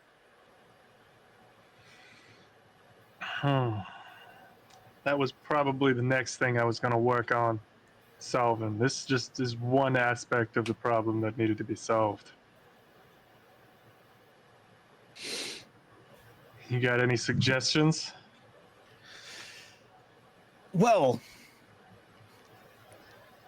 I do happen to own a fleet of trucks that does handle the transport of the dry goods that Ball needs in order for him to, add those ingredients to his mix. Don't have a whole lot of runs going right now. We just made a large delivery, so we got a few trucks lying around. I may or may not be inclined to offer my services to assist with transporting said cargo, if you will, on the condition that if I need a favor, you will assist me, no questions asked.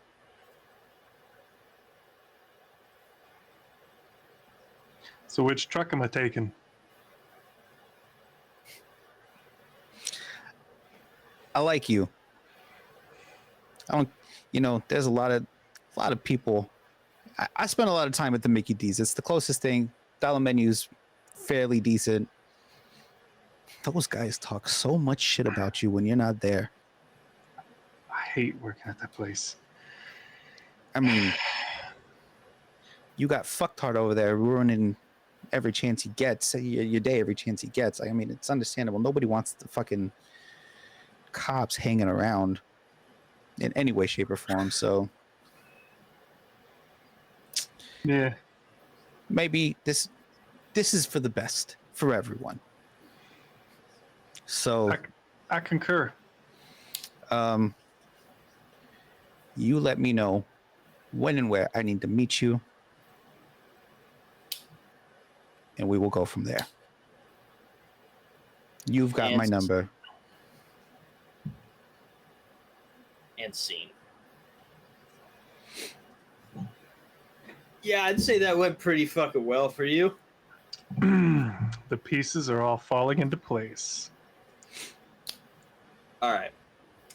So now we get to the twist. I need you guys to look at the outcome cards, the tilt cards that you were given. You don't need to show them to anyone, but just take a look at them. You'll see that there's numbers on them. If you just so you have, I put yours in your hand. You should be able to see them at the bottom of your screen. Panic. Oh, okay. If you have a Jesus Christ, Jinma. How do I look at it? It's in your hand. You look at it like that. Down at the bottom of the screen. Yeah, I'm clicking on it, and it's just not doing It nothing. just says positive.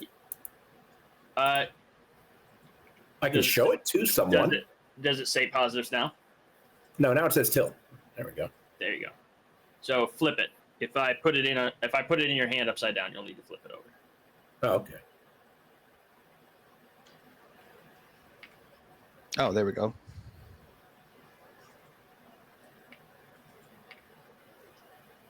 There you go. So, if you have the same color of if you have two positives or two negatives, just add the two numbers together. Okay. If you have a positive and a negative, subtract them from each other. Ooh. Take the greater number. I don't need to know what you have, or I don't need to know like what the numbers on the cards are, but I need to know what the totals are. So I got a 4 red. Did anyone get higher than that for red? A 5 red. 5 red. How do I know what color it is? Positives are blue, negatives are red. Oh, okay. So I got 6 blue. J-Lo, what'd you get? I got 7 blue. All right. Nice. Jinma, I'm going to assume you do not have 7. Am I right?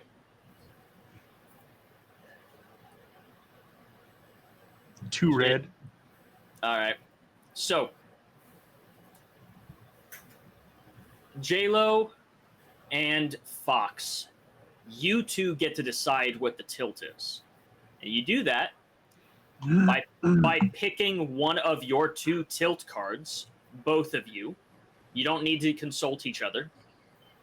And putting those out in the middle of the table. Those are still your cards. Okay. But those elements are now going to be part of this is the shit that just happened that maybe threw everyone's plans down the drain. Hmm. This is now all of us have to deal with this. Okay. So you're picking misdirected passion. Ooh. I'm gonna go with this one. All right. Guilt, a showdown. All right. I can see some potential for those. And it doesn't matter. So maybe those happen between some of us and the rest of us have to deal with it. What are we thinking? What has happened? I think that Or what is I think- going to? so this just kind of makes sense for my mind. The tension between Clayton and Drinian has reached its tipping point, Yeah. and there's an epic fight that results in. I'll let you decide what happens, but our need for the truck perhaps may be needed sooner. Oh. Shit. Well, now I know where this is going. See, I love that idea, and I can't decide what is more entertaining. Like, forget who comes out on top. Forget who's winning or losing. Is it more fun if I win and you die, or if you win and I die?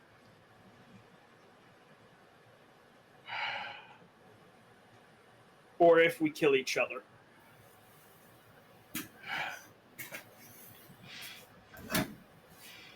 Oh yes. Oh yes. Oh yes. Oh yes. They both. Oh yes. They both reach. The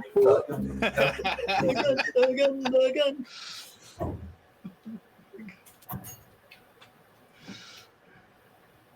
We'll leave it hanging in the air with that. We'll see what happens when we come around to it. All right. I say let's start. So we're gonna go around, do another 2 scenes each. I say, hey, you know what? Why don't you and me? We'll have that first scene and start building up that tension.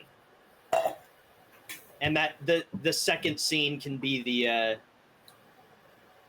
conclusion of that fight. What do you think?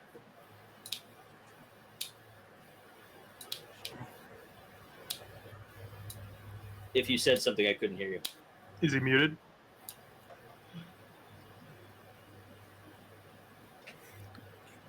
You mean me? Potentially. I thought I was talking to Fox, but you know, Yeah, I thought you You- were talking you to were- Fox, too. You want that is okay, the scene between us. well, Okay. were we not talking about you being the one putting me out of your misery? Oh, yes. Okay.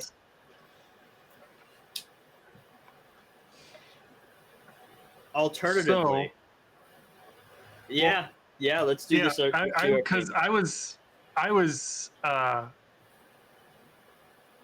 talking like misdirected passion between father and stepson over the ring. But it could be between us too. Like you're getting on my last fucking nerve, Clayton. Well, I think No. the ring's already been No. established. No. Fuck. I figured it out. I've got it. I know how that's going to happen. You and me are going to come to a head.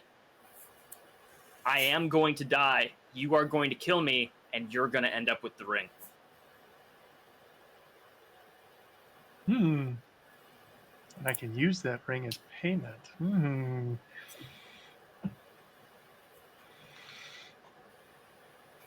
Okay. I see that story going a few different directions.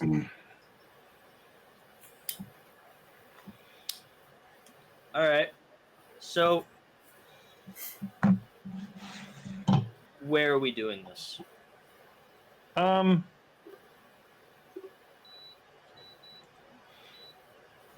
I know where the conclusion is going to happen, but where's this tilt going to go down? Another visit at work?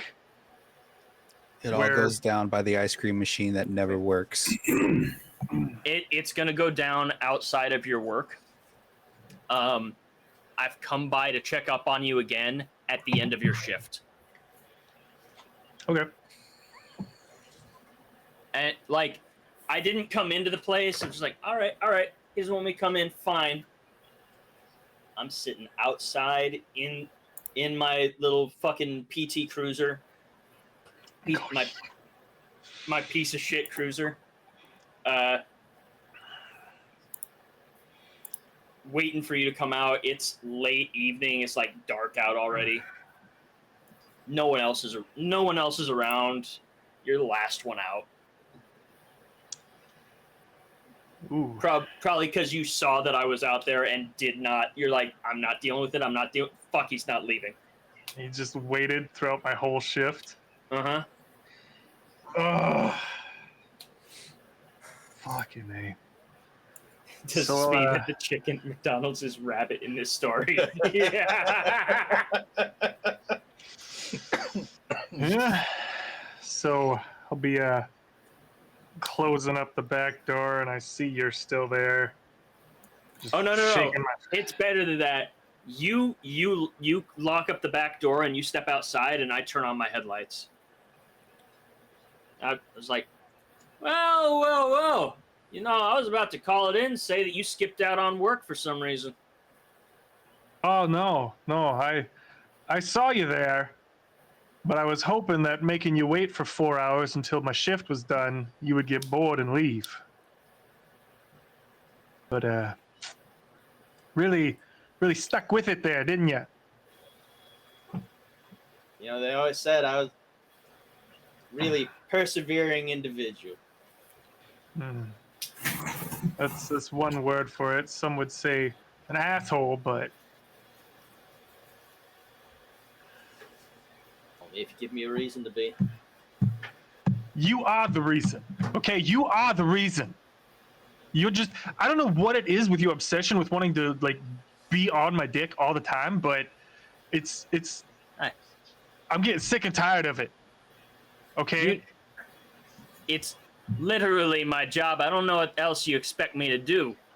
No, it's your job to assist in the transition and rehabilitation of convicts who've gotten out, not to fucking stalk them No. and keep annoying the shit out of them at their place of employment, making them look bad in front of all their employees, making them feel like shit because, oh, you committed crimes. I'm better than you. That's what it feels like.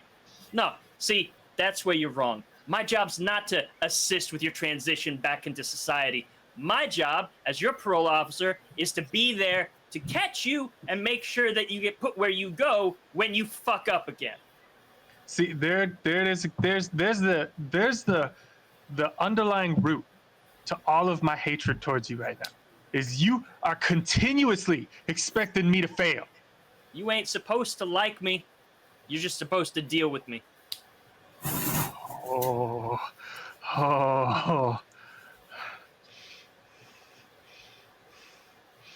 You have no idea.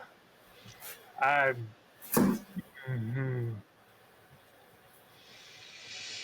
Oh, I know. Mhm. Believe me, I know. You think you're the only person that I've had to deal with that's had those thoughts running through their heads, want to take a swipe at me, something along those lines. Every single person comes out of that place. Every single one. You're not the first. You won't be the last. So you just are looking for any reason to send me back. Any reason. And you're gonna stalk me till you find some reason to send me back. No. Look, No? I'm not looking for a reason to send you back. I'm not gonna. I don't know what you think this is. I am a police officer. If you run a red light, you think that they're gonna just sit there and let you do it because he's having a hard time? No, it's their fucking job. Let me clarify something for you. You are a parole officer. Officer, second Wow. word. While you fall under the jurisdiction of the state, of the fucking police, you are not a police officer. You're right. You know the difference It's like between a police officer and me? Police officer is responsible for all You the people failed that the academy. police officers responsible for all the people in this town that actually are worth a damn. I'm responsible for your ass.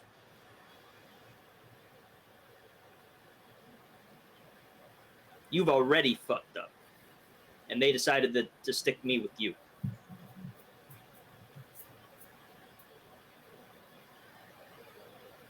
I'm knocking your ass out. Okay. Like, I can't take it anymore. I'm so frustrated at you. I'm just cold cocking you right in the chin.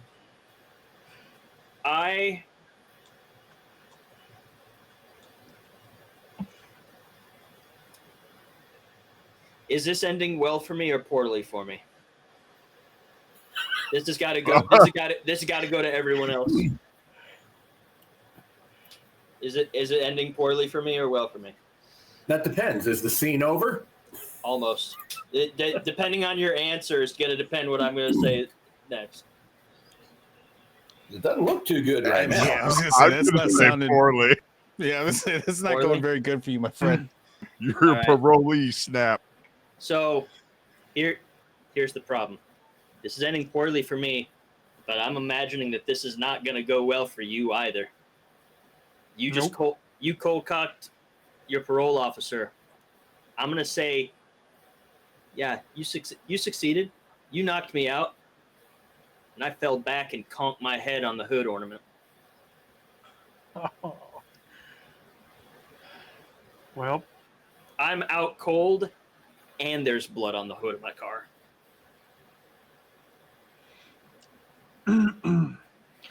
okay.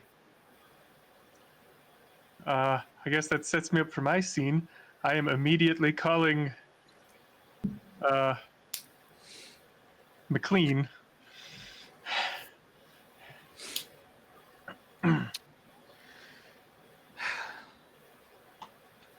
Really? That quick, huh? Yeah.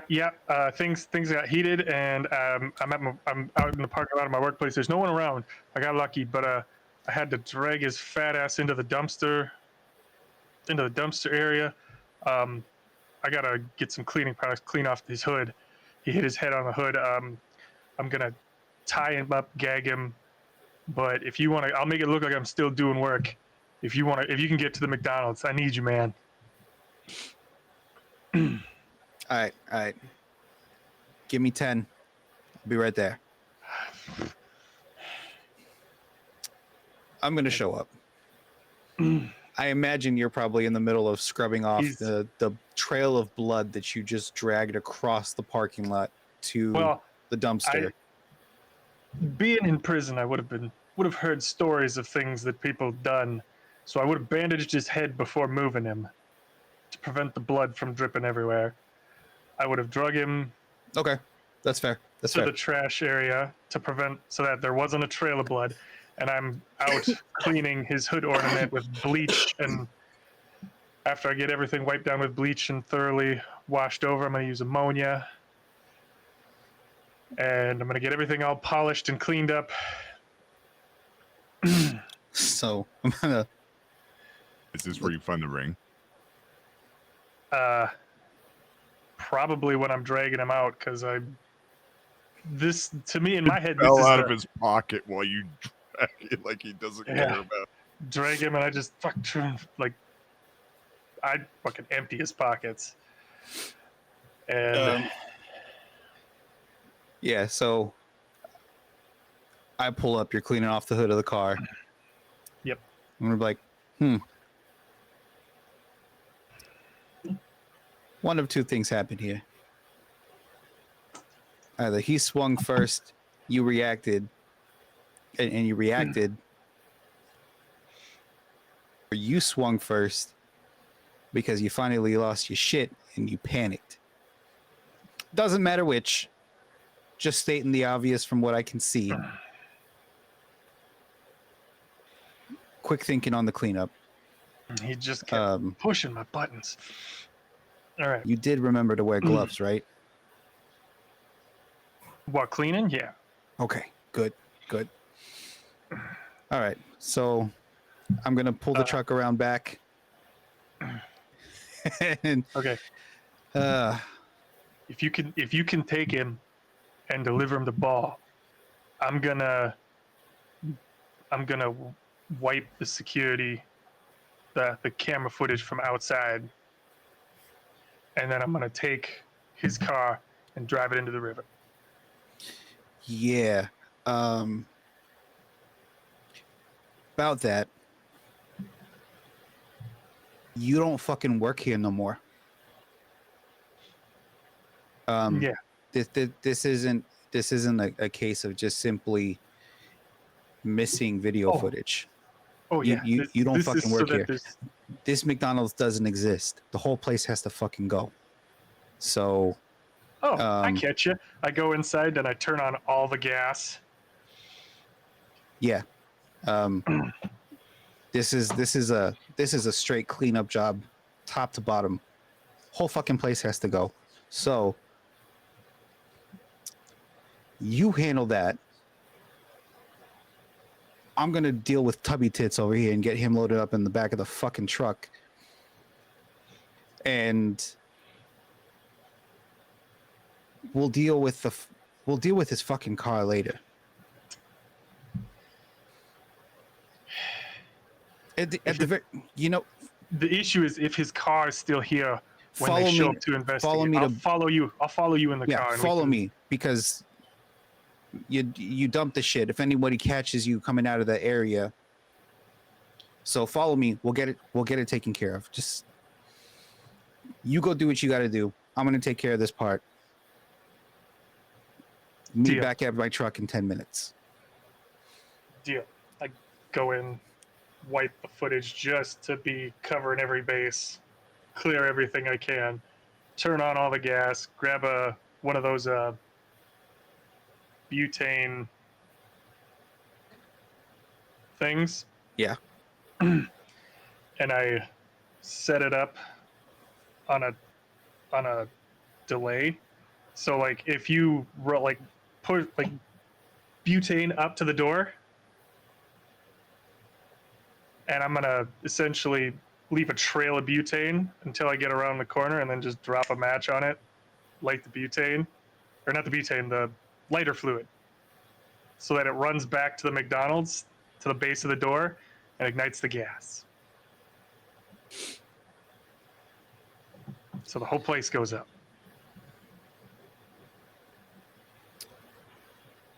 It's good. You did good work. I like that. And then I'm gonna take his car and I'm gonna drive it to Balls. So yeah, we're gonna get to Balls. That'll be And I would seen. say that'll seem, yeah.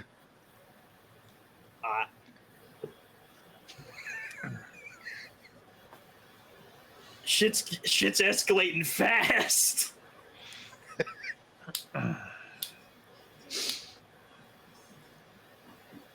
Oh no! Who's up next? Who wants to run a scene?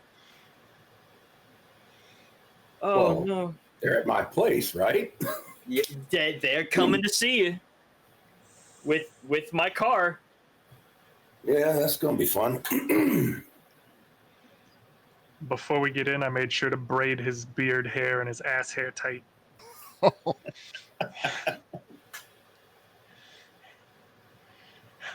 Like And as we and Yeah. Jeff has the ring that he took off of me. That you said is cursed as fuck. I imagine us like parking, like I park and pull up, you hop out of the truck, jump in the back of like this freaking cargo like dump truck thing that I'm driving, and I'm like, what the fuck is he doing? And look back and I'm like, oh my god, what the fuck? And I'm just gonna get out and go inside and just be like, hey, Ball, you guys are fucking weird. And I'm just gonna go to like the back. pulling pants down, furiously braiding his ass hair. You gotta pull it pretty tight for that. There's more ass than hair. So many dingleberries. So many. Oh, I'm gonna have to wash my hands again.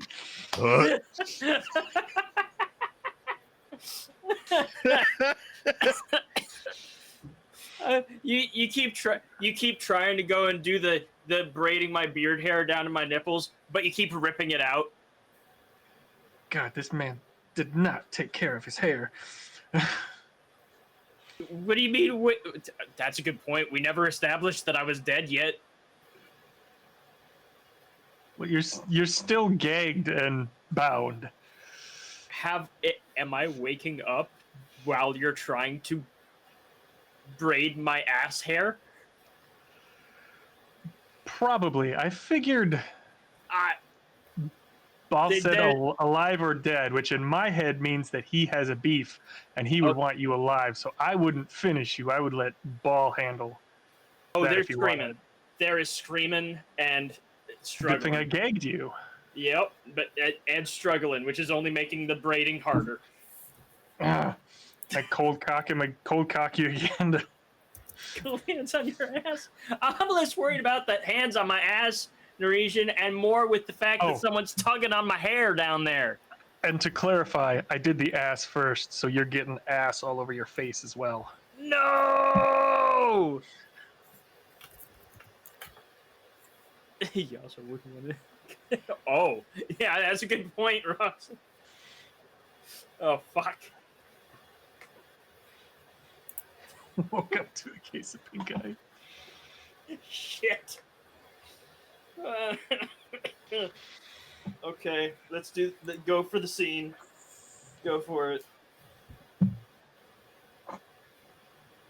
Or did you already do it? I think we just spent the last 10 minutes describing how I was braiding your ass hair. I think we did. I for one would like to get off the subject of my ass and the hair that may or may not be. No.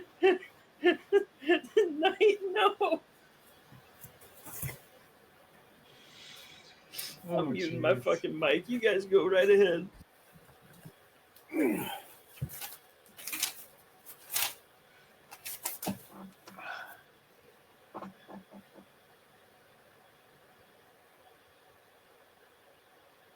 So Ball and McLean, your scene?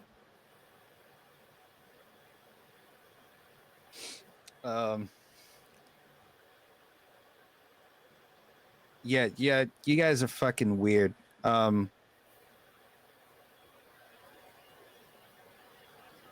You got a delivery, Ball. Really? That's pretty quick. Is it a full load? Oh, it's a load and a half. It's your fat fucking cousin. Really? Who Yeah. finally took care of that? You know, what's his nuts from the fucking Mickey D's? Apparently, he finally fucking flipped his shit and is dealing with that. So, I offered my transport services, but wasn't expecting a call this quick. But I don't know what the fuck agreement y'all had. But old boy's out there with your cousin, bare ass, on all his fucking glory, braiding his. Ah, yes. Yeah. I had something special in mind for that. So, yes. Holy fuck. Excellent. Is he still alive? Shut up, shut up. Like cover his Wonderful, mouth. wonderful. No one's going to hear anything out here. Delivery's not complete until he's in the back in the freezer. So go on ahead and just put him back there, face down, ass up, and I'll step back there in a few minutes.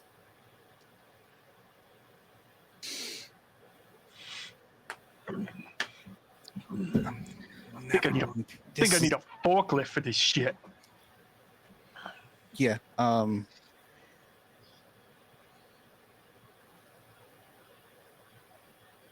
Paul, you're a good guy. I tend to be. This is fucking weird, and I'm just gonna turn around and walk out. And dude, will you shut him the fuck up? Just cold cock him. Paul said to bring him to the back, so whatever it is you're doing, we're doing it on the move. I'm gonna Wrap like a sweater around his head so he's even more muffled. yeah, we'll bring him. Well, I'll drive him around back. I will help you bring him off the truck. Do you regain consciousness at any point during this process again? Uh, maybe. I hope he wakes up for what Ball has in store for him. I'll wake up for what Ball has in store for me. So I'm gonna go. So I'm like, look, I have done what I had promised you I was gonna do. You owe me. Yes. I'm gonna take off. But What about the car? I'm gonna take off. You call me when you're done here, and we'll deal with the car. Okay. Whatever this is, I don't want any part of it. But if he gets unruly, and I'm gonna like open the cab of my truck, and I'm gonna pull out a fucking Klingon batleth from behind the seat, and I'm gonna just hand it to him and be like, Is this For from the- Star Wars? first of all, go fuck yourself. Second of all,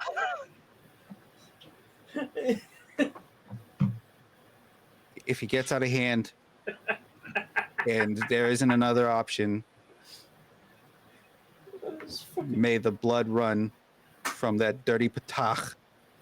And well, yeah, whatever. I'm out, and I'm gonna fucking leave. Oh dear lord, your character just went from badass gangster mobster to nerd that's in way too fucking deep. Hard fucking facts. I Just like getting in my truck, like fucking Star Wars. What the fuck? Slam the door, mobster nor nerd. and I'm gonna crank up the radio, and it's literally the like Star Trek TOS soundtrack, just on full fucking blast as I'm driving away. And you'll notice, like on the back of my truck, it's like literally like NCC 1701 as the like custom license plate as I'm pulling off out of the parking lot. Jesus fuck. And All right. scene. NC7. Was this your scene or this was your scene, right? Yeah. Yeah, you get a fucking positive card for that. For the record, we do have to use all the cards. There's only four. There's 4 negatives, only 2 positives left.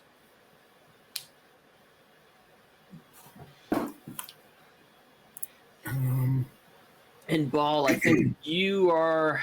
Well, wait a minute. I've got 3. You've got 3. That can't be J-Lo's. How do you already have? Did I already give you one? I might have already given you one. Jinma and Ball need to do scenes this round. All right. All right. Doesn't have to be with each other, but Oh, well, then we can have a very one-sided scene, you and I. you know what? Sure. And I'm even going to leave you the possibility of not dying. Okay, so I walk in. You're in the freezer, ass up, face down, hands behind your back. There is Am I a still gagged? dumbbell. Huh? Yeah, you're still Yep. gagged. There's a dumbbell, a rope, a hoist and a come along, and an exercise bike in the room. And it's a freezer. It's 31 degrees in there, 1 degree below freezing. So I walk in, I walk over to the wall, and I grab 3 meat hooks off the wall and walk over to you. How's it going, Clay? Been busy, huh? And I take the first meat hook and I slide it right under your ass crack through the braiding of your hair, and then make sure that it's holding tension using only the hair of your ass crack. Never thought I'd have this opportunity. And then I take the other 2 meat hooks and I hook one under each beard braid going to your thing. And then I hook them all to the come along and begin hoisting you up by. So you're in the air by your ass hair and beard hair. So you never let the family business have a chance to run, really get going. So I'm going to give you a chance to really get going. And I start wheeling you over to the exercise bike. And I put you right over the exercise bike. And then I strap your feet to the pedals. It's 31 degrees in here. If you just work that fat ass a little bit, I'm pretty sure that you can last a good long while in here. You might even come out ahead a pound or 2. Fun fact, and I hold up the 50-pound dumbbell. The average human male scrotum can hold 50 pounds before rupture. Rope. Tying it around the happy sack. Then I tie it around the dumbbell. This will just help you stay on the seat. Yoing, yoing, yoing. And then I pluck it like a bowstring. So, I'll check on you in a little while. This has the added purpose of getting the meat to toughen up a bit because the bandsaw doesn't like soft meat. Frozen meat passes through much easier, and then we can start the freeze drying process. And then we get you down to powder, and we'll get you into the rabbit food. Tell you what, I'll check on you in 12 hours. If you're still pedaling, maybe we'll think about getting interesting. And then the saucy.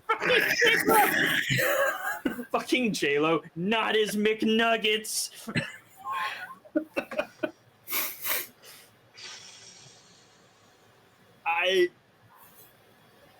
You don't mess with the worm farm, man. I'm traumatized. Thank you. May I have another? I think that went well for. I think that went exactly how he wanted it to. Yeah, okay. Yeah. Jinma, you're up. Your daddy's missing. And so's that ring.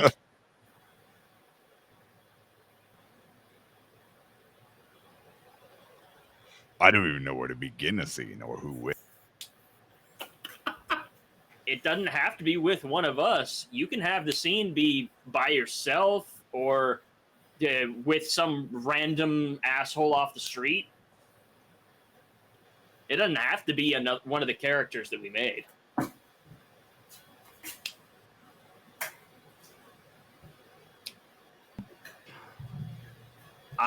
Okay, I got you.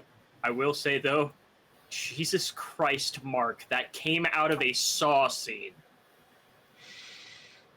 Yeah. I don't know. It's just, something came off the top of my head. Seemed like something my character would do. I appreciate it, but I felt like I was listening to the writer's room when they were trying to figure out how to do their next Saw movie. Jesus fuck. I'm available if anyone from that team is watching. All right, Jin, but go ahead. What are you doing? I think the scene will be short, but it'll be just with me. And since it's a Friday, whereas Fox just got off or out of work because you were checking on him, I think on the 4th day, whatever, something along those lines. All right. I'm supposed to meet up with my dad at dinner because that's when we sit down at the table and discuss my progress and things like that. And you're not there.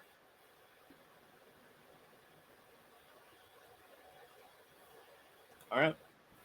So Drennan shows up into the dining hall, and the butler is waiting there. Food's already served, Meal's already prepared. Everything's laid out, just like it always is. But there's no father figure.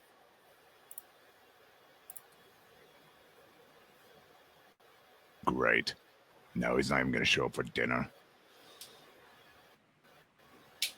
I hate his fucking guts. First he tells me that I have to report to him on a set day every single week, and now he's not even going to show up. How am I going to get that ring back? He probably went and sold it. I hated how he treated my mother. Fuck. I hope he's dead. I hope he never comes back. And I think that's when Drenan's just going to storm off to his room, not even eat, and just pass out. Maybe smoke some weed. Go ahead if you have a suggestion. No, I don't have a suggestion. I just Can we say that you smoke a couple bowls and doze off to Papa Don't Preach on repeat? Okay.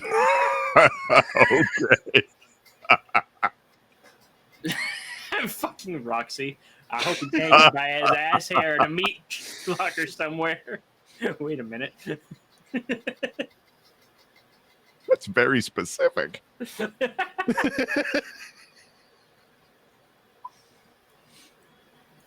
Oh, we lost Fox. Oops. Oh, dear Lord, I'm proud of myself for making such a universally hated character, but also, goddamn! I didn't think he was that bad. You don't have to be bad for bad things to happen to you. No, but you do have to be bad for people to be happy that bad things happen to you. Oh. Yeah, whatever you say, Dolores Umbridge. Let's keep this moving. Oh, rip. Damn. That hurt me. That hurt me right here. That hurt me right in the ass hair.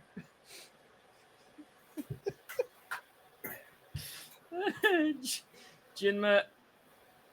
What's up, All right. Cap? All right. Little bit of debate from everyone else. I think it's going to be a negative because, yeah, he's getting what he wants. He wants the dude dead. He doesn't want to have to deal with him anymore. He's losing out by not giving enough of a shit to at least find out what happened. Okay. Yeah, I would agree with that. I would say essentially he's getting what he wants, but he does not know at this time that he's getting what he wants. And not even just that, but he's getting what he wants, but at his expense. correct. Ultimately, he's walking away from this situation with more disdain and anger Mm-hmm. than with any kind of like resolution of the already established strain that was there.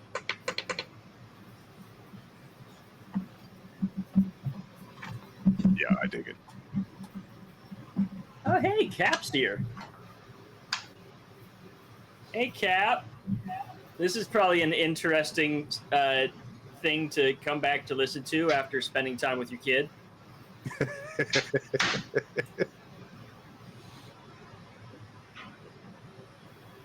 All right, so let's see. 3, 3, 3, 3. All right. Each of us needs to have one last scene.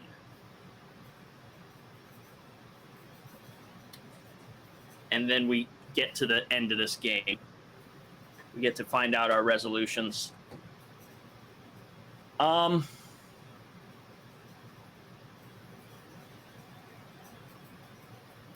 I know what I had in mind for my scene, but I need to know what's going to happen to Clayton before I can do that, because it might change things. So I'm going to have to sit back and wait. I was about to say, that depends on whether or not he survives. It does depend on whether he survives. I have a plan for if he doesn't survive. I don't have one for if he does.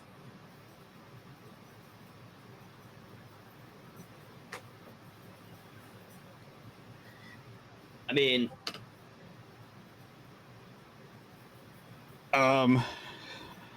Okay, so I will say for my scene, while while Jeff is dealing with this situation with Ball,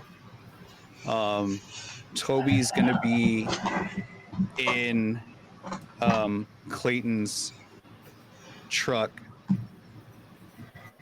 going through things, seeing if there's anything of value that's in the truck, and at a point I would assume come across some kind of planner or book of notes and like a ledger of what he's like his Clayton does with his day, kind of how he drops in, who his parolees are, but a kind of a schedule. And I am going to come across the fact that he is supposed to be having dinner with Drennan tonight. I want to And- say, I kind of want to be dick here. Yeah, you're going to find that. As you're flipping through this planner, though, you're also finding notes on why he's behaving certain ways. And in that, he's not just being a dick to be a dick. He was trying to keep you angry to keep you motivated.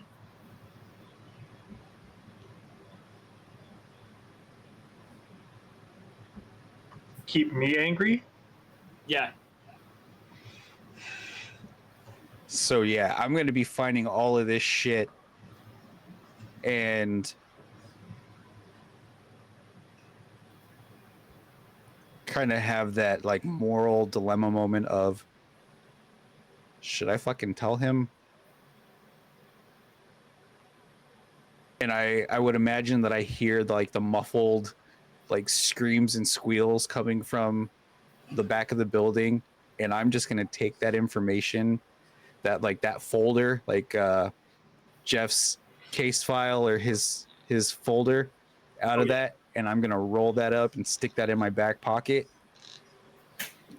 And then I am going to shoot Drennan a phone call. I'm going to call him and do you answer?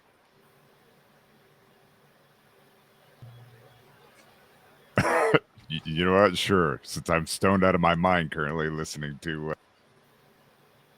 Papa don't preach on repeat. Hey, it's Toby. Hey, Toby. Look, I know your relationship with your old man has been, it's been shit. Rocky is probably the best way to, is like the best case scenario.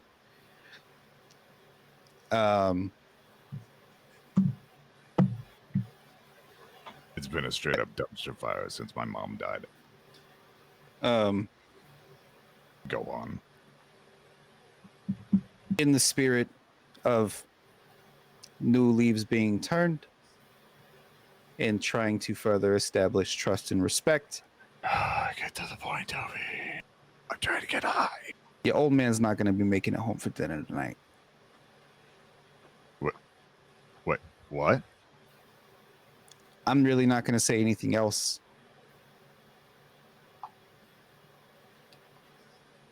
better start making some plans to get out of town and start your life.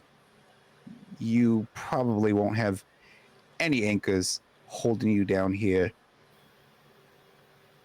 but by the time this night's over.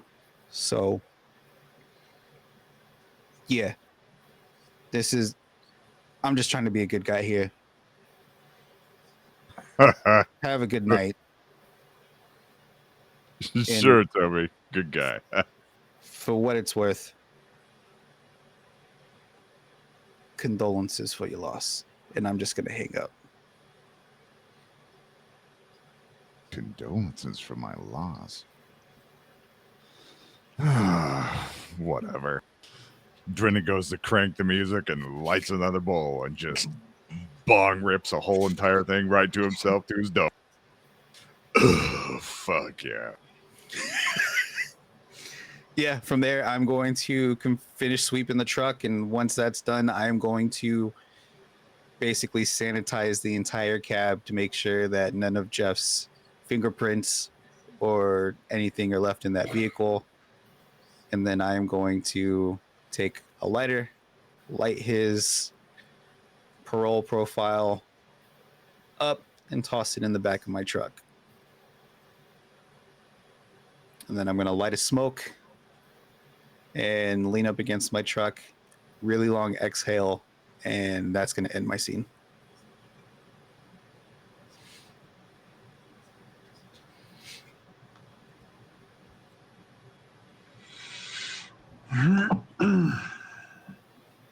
Well, shit.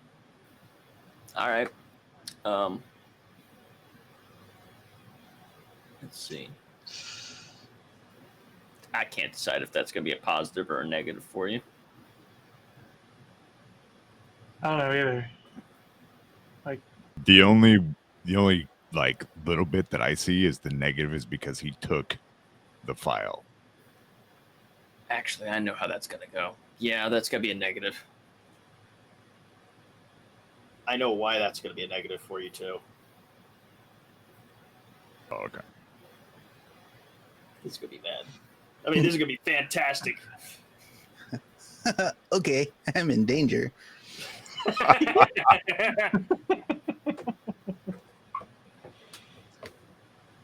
Now, do I still have to have a scene since J-Lo Yes. had it with me? Okay. We have to. So we have to have. There are 4 tilt cards that still need to be handed out. Okay. The game doesn't end until they're all gone.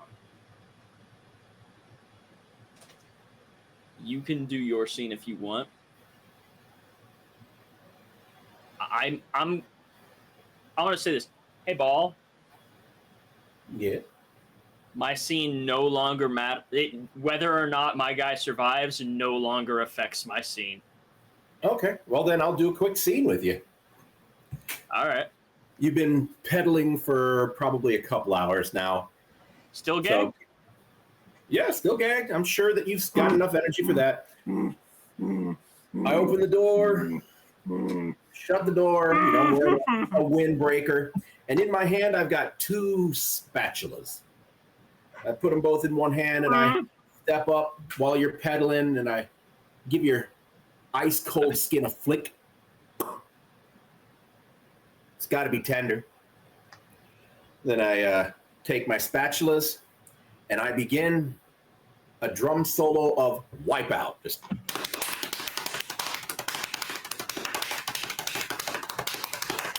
and then as soon as I hit that part, I use your testicle line like a wash tub bass.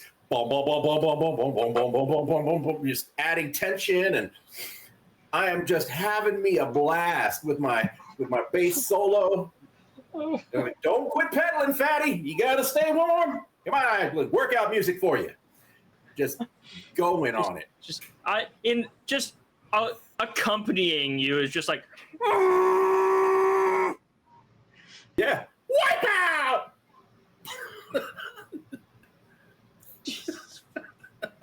Jesus Christ. Mark. This VOD is staying up. I hope you know that. Oh, jeez. Is that really all you're gonna do for yours? Just That's all you this gotta is do what for I'm your team? Clayton. Huh? This isn't me leaving. This is what's happening. This is your life now. I'm in there. I'm playing. I got it bad. I got it bad. I got it bad. I'm hot for teacher. We are doing a whiplash drum solo. I'm talking Caravan all the way. We are on it. You got to remember, I don't like you. This is Give the us some entirety of word your. for it. This is the entirety of the scene that you want to do. Yeah, I'm just motivating you. Gives a new definition to a one-man band. All right. J-Lo, you're turning a little red there. You okay? I don't know how to feel about anything that you just described. Good grief. Talk about feeling the music in your loins. God.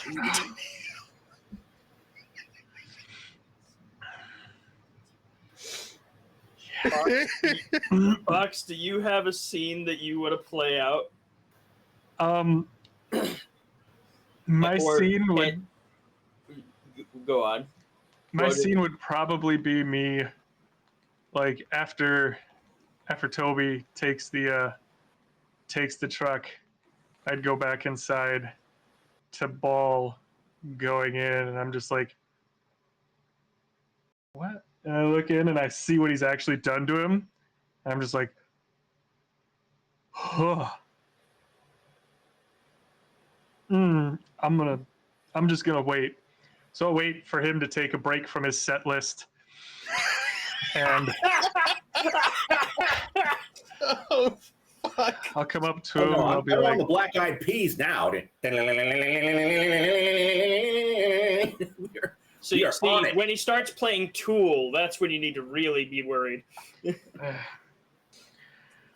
but when he does finally take a break from his set, I'll talk to him and be like, "Bah, I can't thank you enough for this. It feels like there's been a weight just lifted off my shoulders now that this guy's going to be gone and out of my life. And I know we had talked about payment, and I hope that this is enough to cover it." And I pull the ring out of my pocket and I hold it up.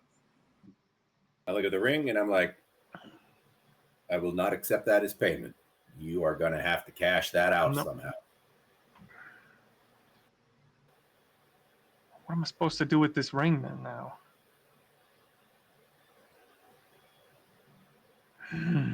I'll have to get back to you. I'm not gonna sell this in town. I'm gonna go someplace where people won't know whose it is. That is totally fine. I know you're good for it. Just in your own time. But I'm starting to cool off a little too much. I need to keep the blood pumping. So if you got nothing else for me, I think I'm going to go on ahead and try some Nina Simone. Jazz and blues. Let's go. Sounds like you're having a blast. Sounds like you're having a ball. I'm gonna go figure out how to deal with this. Jinma, Yes. I have something in mind, and I don't think that anything you are going to do is going to interfere with anything I am going to do. Correct. Oh, my next scene is not going to be as Clayton. No, it's not. Oh. Well, that's. No. I was going to break it out full on Nina Simone. Birds flying high, you know how I feel. No. My next scene is going to be his CEO trying to figure out what happened to him. You know how I feel. Okay. Specifically, hey, he didn't check in after his patrol last night. I'm going to go check in with the parolee that he was supposed to meet last, who is currently walking around town with his ex-wife's engagement ring.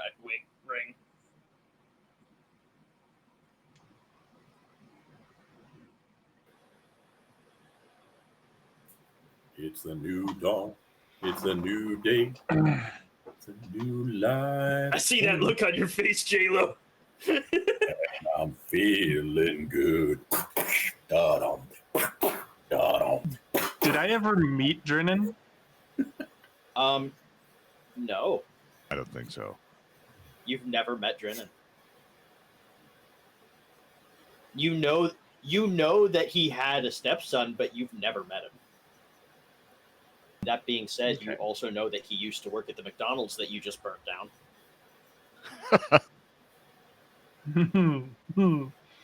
So I know of him, but I don't actually know him.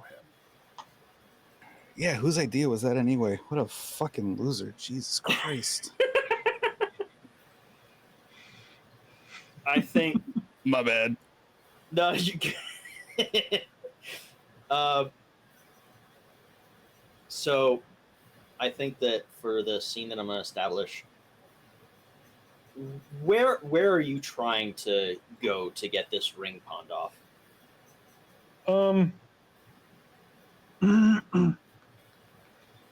It wouldn't be an in-city pawn shop. It would most likely be an out-of-city, but I would be trying to figure out, like, I would probably be back at my place trying to find a. Actually, no, I would probably try and get in touch with someone who would know someone willing to purchase on the shadier side of things, because I would Okay. have those contacts.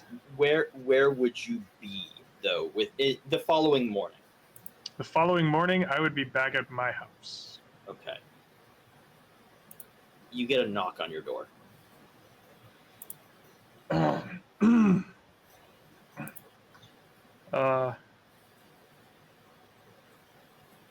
Sitting at my computer with the old AOL Messenger up, in contact with all the old guys. Fuck, what the? I get up and I look to the people. You see Who is it? you see the exact opposite of everything that Clayton was. This is like the most strong, chisel-jawed, drill sergeant-looking motherfucker you've ever seen in full police uniform. In full police uniform. Yeah. Fuck. All right. I'm gonna. You know who it is. Open up. I'm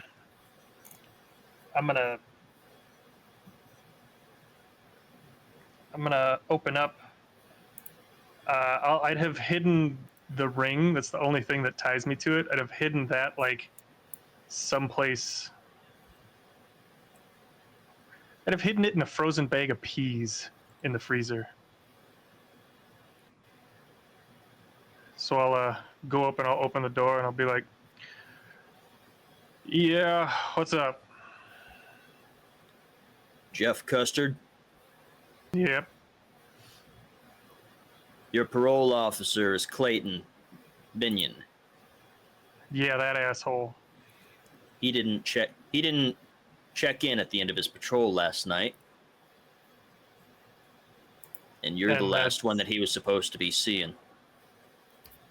Last I saw of him, I was working my shift and he was parked outside the workplace, parked outside my McDonald's, and it was like a 4-hour thing. I didn't see him at the end of my shift. He must have got tired of waiting. Mm. Really? Really? So you got no idea where else he would have been gone after anything? Anyone that he was talking to? Anyone that may have wanted to see him? I mean, I think he has a stepson that he has dinner with. Like, I know he has that. Yeah, that he does. You said that you were at work last night? Yeah, I closed up shop and Was that before or after the place burnt down? The what? Yeah. Excuse me, say that. Your shift ends right around 9:30, 10 o'clock. At Fire midnight. department. Yeah, I Mid- cleaned everything up, Uh-huh. locked up, and left. Mm-hmm. Police department got called about 5 minutes after your shift would have ended. Report of a fire.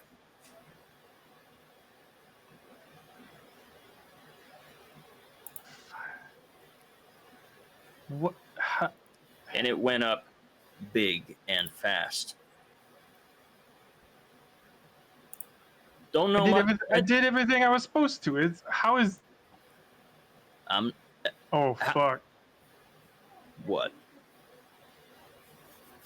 I forgot to turn the gas off.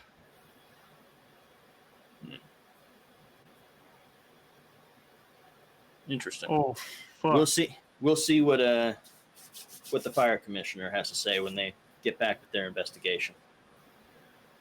For Am I now, gonna have though, to pay for McDonald's? no, you're not going to have to pay for a McDonald's, but you're a parolee for a parole officer that's gone missing immediately after the building you worked in burnt down. Look, son, I understand that you're trying to right your wrongs, but I'm going to have to ask you to not leave town for the next few days.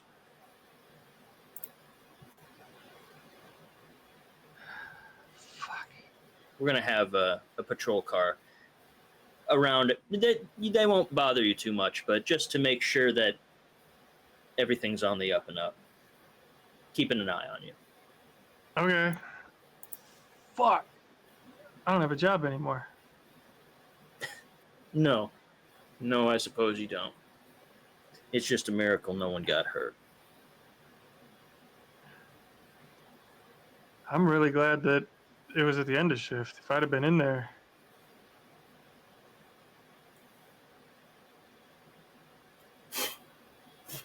Fuck.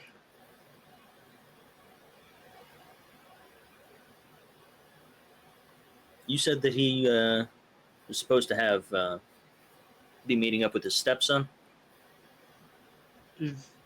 I know he's talked about his stepson and they have dinners. I'm assuming he went to that rather than just waited for me because I had to do the closing shift. All right. I'll be sure to check in with him next.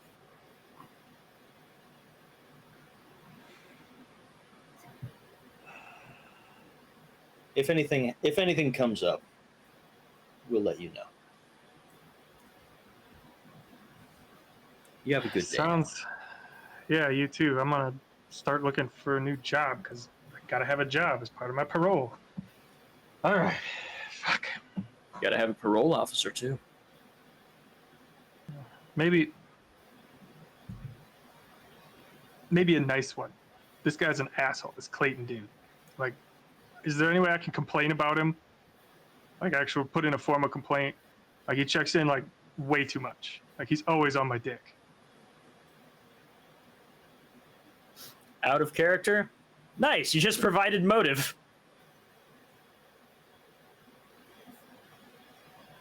No,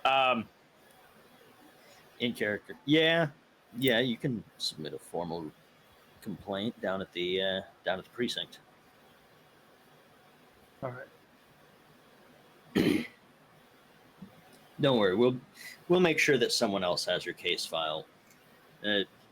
He was the only parole officer for this town, so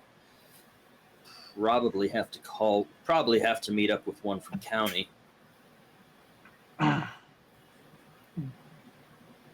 You're saying that like he's dead. Maybe he just had a bender last night after dealing with his son. Like, has he ever missed a check-in before? No, Oh, well, fuck.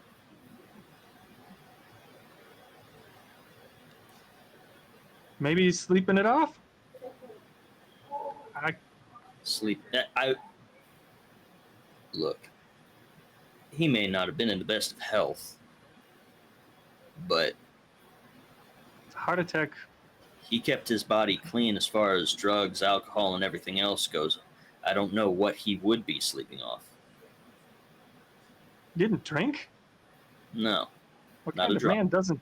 What kind of man doesn't drink? one with a family history of alcoholism. I guess that explains.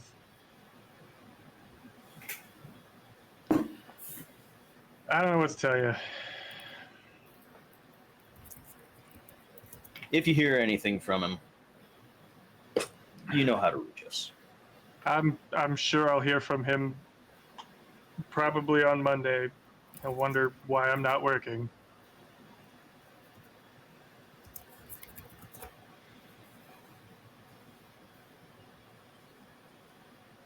End scene.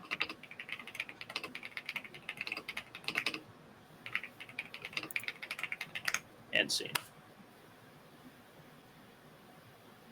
All right, Jinma, you're up last.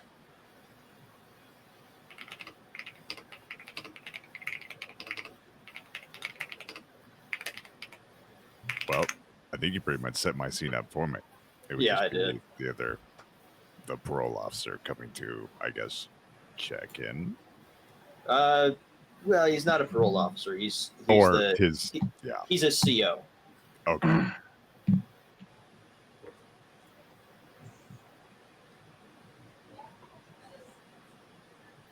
So you'll also get a knock on the door.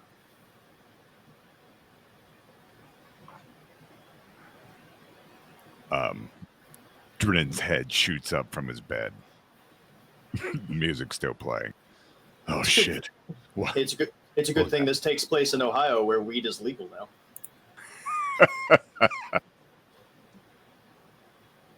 Hold on, coming. Dren goes to the door and opens it. Man, what's a fucking butler? God, my head hurts. Hello, son.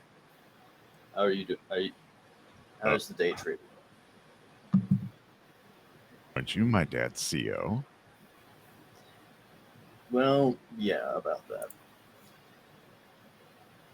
Your dad didn't come home last night, did he? Nope. I was waiting for him at dinner, and he never showed. You don't have any idea where he might be? No, I don't. I didn't really talk to him very much. I didn't really care what he did. All I did was had to report to him on my job. And that's what I was planning on doing last night. So well, I'll be honest, smoked some weed because it's legal, and I went to bed. Oh, the butler was here too, so he gave me dinner, but Oh, perfect. You have a employee. The household has one. yes. He wouldn't happen to be around, would he? Maybe I could ask a few questions, see if he heard anything. He didn't answer the door, so I'm assuming he's either not here yet or he's cleaning some part of the house. Damn. All You're right. more than welcome to go look for him, but I'm going to go lay back down. No, that's fine. I have a few more stops to make today. Oh, come on, find the butler. I want to see you talk to yourself. That'd be hilarious. Let's do this. Okay, I guess it's canon that I am the butler. The butler did it.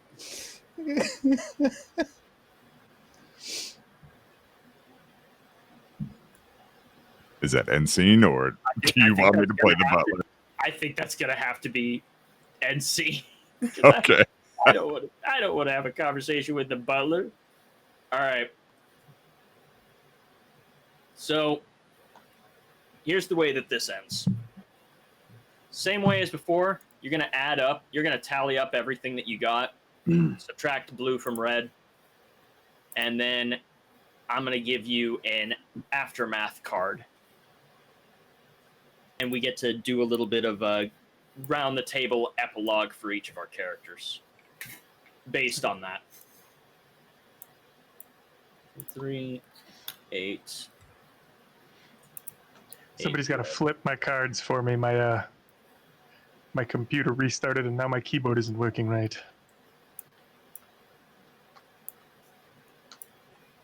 I got 2 in the blue. You got two blue total. Oh, wait. Do I add all of the cards? All of or All of oh, So you add up all the blue and then subtract whatever red you have from that total of the blue. 8 blue. Correct? You've got 8 blue. Yep, that is correct. 8 I've blue got- as well. I've got 1 red. All right, so 6 you're both red. going to get aftermath. 6 red and what? I heard a Oh, 6. total? Yeah, Fox has 6 red total. Yes, and what was the other one? Jidma has 1 red total. All right, and J-Lo's got 8 blue. All right.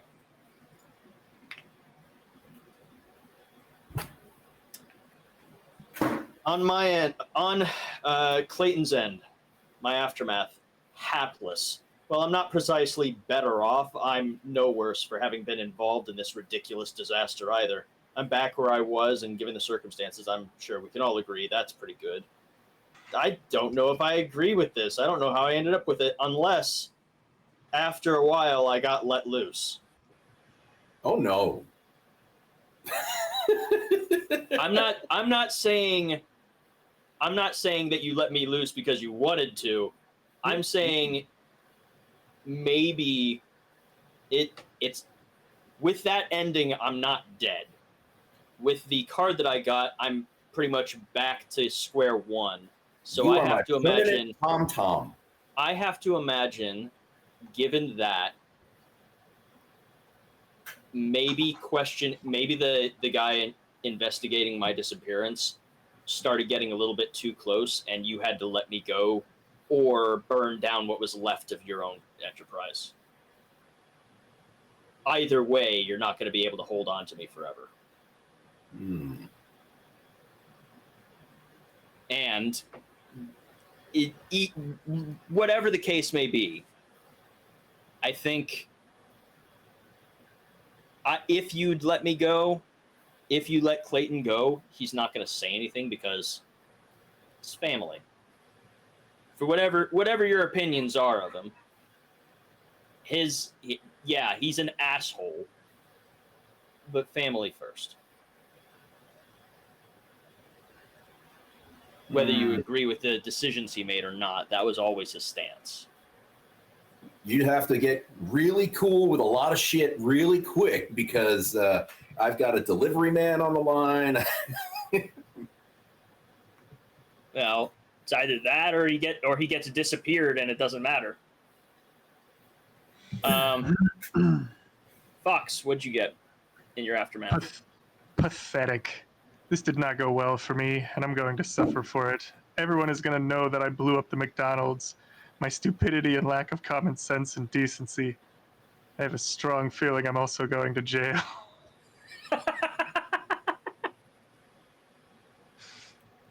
Yeah, that's accurate. I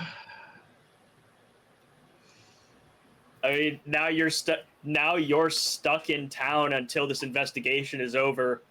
You can't pawn off the ring, and you owe a crime boss for taking care of your parole officer, who you took said ring off of, and you don't have a job, so you have no way to pay him back.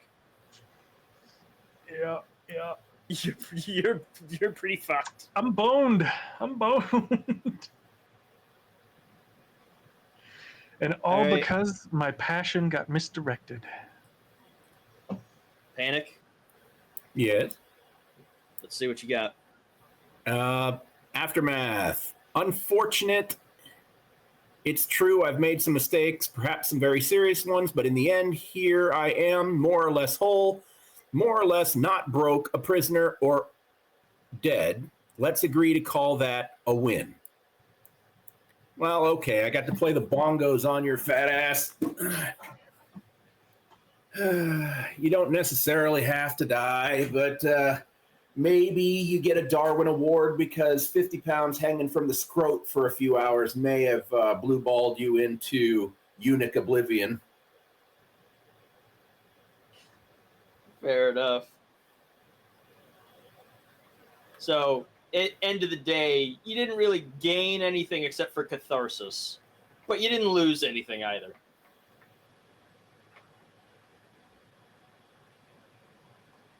Well, you may have lost a few employees who screwed up their own connections bad enough that they can't work for you anymore. But that's not a big deal. It's fine. Rabbit's still eating. Yep. Ironically, They should have J-Lo, been you got the you. same card. Yep, same card. I gotta read it here. Unfortunate. It's true. I've made some mistakes, perhaps some very serious ones, but in the end, here I am. More or less whole, more or less not broke, a prisoner, or dead. Let's agree to call that a win.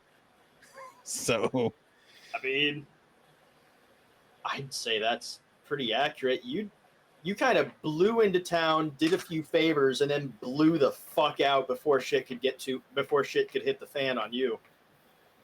yeah. Just riding down the highway. Riding on the highway to hell. A little Starship Enterprise hood ornament on my antenna spinning in the wind. Then, Jinma, Yes. go ahead and read your aftermath.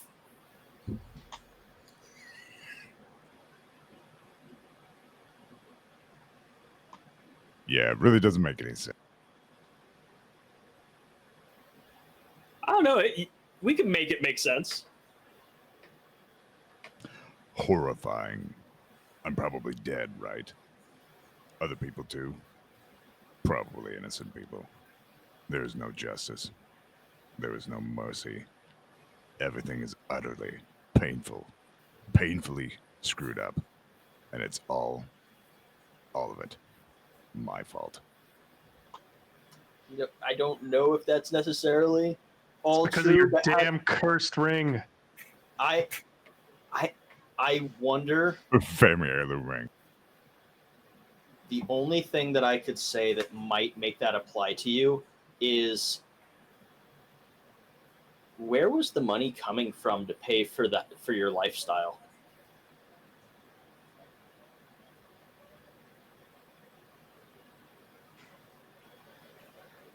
I guess it would have come from my mother. But was the money under your control? Because if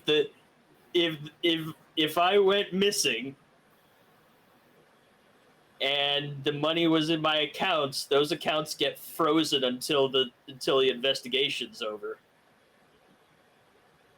9 times out of 10. Neat. They were probably in your control.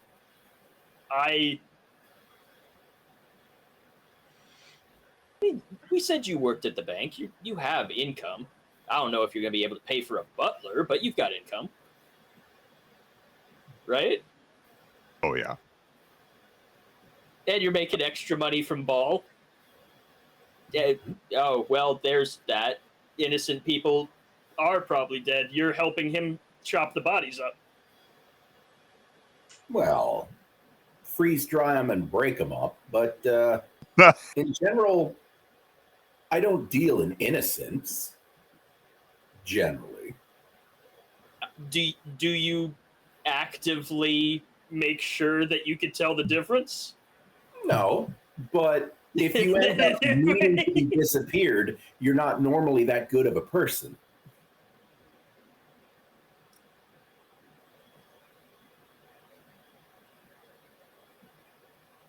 I could also Yeah. say that version of me is dead because I wanted That's to get out of true. the city anyways. And That's I also true. told J-Lo's character that I was going to leave as soon as I could That's instead of hang around with Paul's business.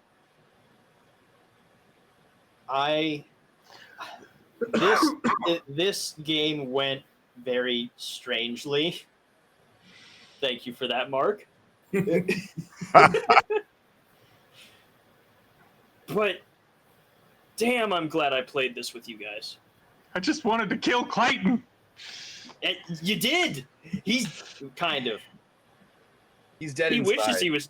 Even if he's not dead, he wishes he was. He's my freezer That's right. bongo. You So would word, because I'm pretty sure that Drennan or Ball knows that Oh, shit, Drennan that's wants the Tannis. ring. Hey, Tannis. Hey, what's up, But buddy? Hey, Ball doesn't clerk- have the ring, though. Right. No, I have the ring, which Ball knows. Ball Mhm. knows you have the ring. So would it eventually come around to you showing up to me wanting the ring? Tannis Senior. Oh. I don't know where Dustin's at. I haven't heard from him in a few days. Sorry. Go on, guys. Yeah, I'm just wondering if Drennan's gonna just show up on my doorstep and be like, I heard you have something of mine.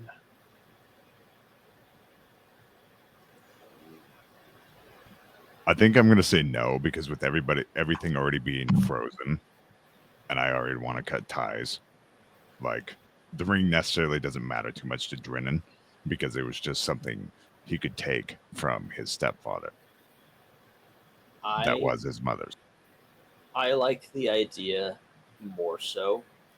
Not that you come and look for it, but that Jeff decides that selling the ring to the son is probably the only way to offload it. Okay. And Just- get funds that I need to give to Ball. But the ironic part of that is going back to the frozen assets, the only thing you have to pay for the ring with is the money you're making from the bank. I don't need a whole lot. I only need 25% of his fee. Because I fulfilled the deal, turning him How- up with how braided much ass do you- hair. How much do you think 25% of body disposal costs? full Well, body he said disposal is $8 grand he's- a corpse. So $2,000. Yeah, it's not that expensive, really. Fair enough. Would Drennan have $2,000 saved up? I would think so. Would But, Drennan like- be willing to spend that much on that ring? I mean, it's a memento of your mom. Hold on, I'm gonna roll for it. But he could legally sell it. He could legally sell it because it is an heirloom asset. There's going to be no question about it. Yeah, it was my mom's. Yeah. Yeah. I will pay Yes, for you the would. ring. All right. So the ring Perfect. ends up back in Drennan's hands. That also gets rid of the evidence that I had associating me to his abduction. It does. Although, Ooh. and I'm not disagreeing. I'm not going to throw a wrench in that. If we just believe what Ball said earlier about that ring, no one surviving for long that has it,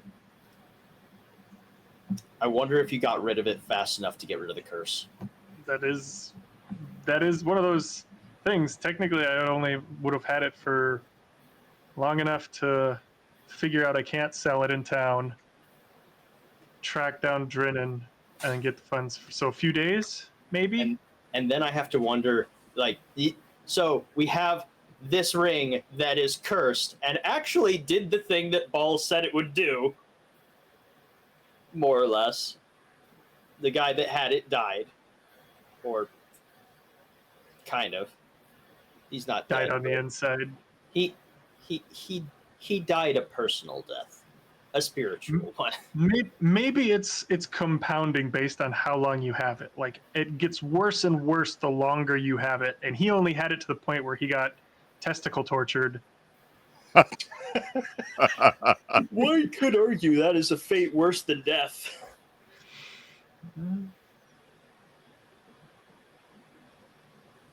No. All right. It is. Oh, Jesus Christ. We are well past the 3.5 hour mark, which is. I thought this was going to take 2 hours. I had a lot of fun with you guys. I hope you Oh, all yeah. did too. We're definitely going to play this again. Maybe not with this particular deck. Maybe we'll try out one of the other ones. But we're definitely going to play this again. Thank y'all for hanging around with us and watching in the side chat. Once again, I am Ava Unit 3, joined by Jinma, Military Fox, J-Lo Fett, and No Panic Button. Is there any announcements or anything that any of you wanted to make on your ends? No, I'll be at the gathering October something to the something. So if you're in North Carolina, look that up. It's at Norse Forges. Yep, Norse 4. Nor 4 Goth. Nor 4. I'll be at the gathering as well. So Very nice. hang out. But I just since it says that I'm the one that dies or also going to jail, I'm flipping this table. Hey. Oh. Poor loser.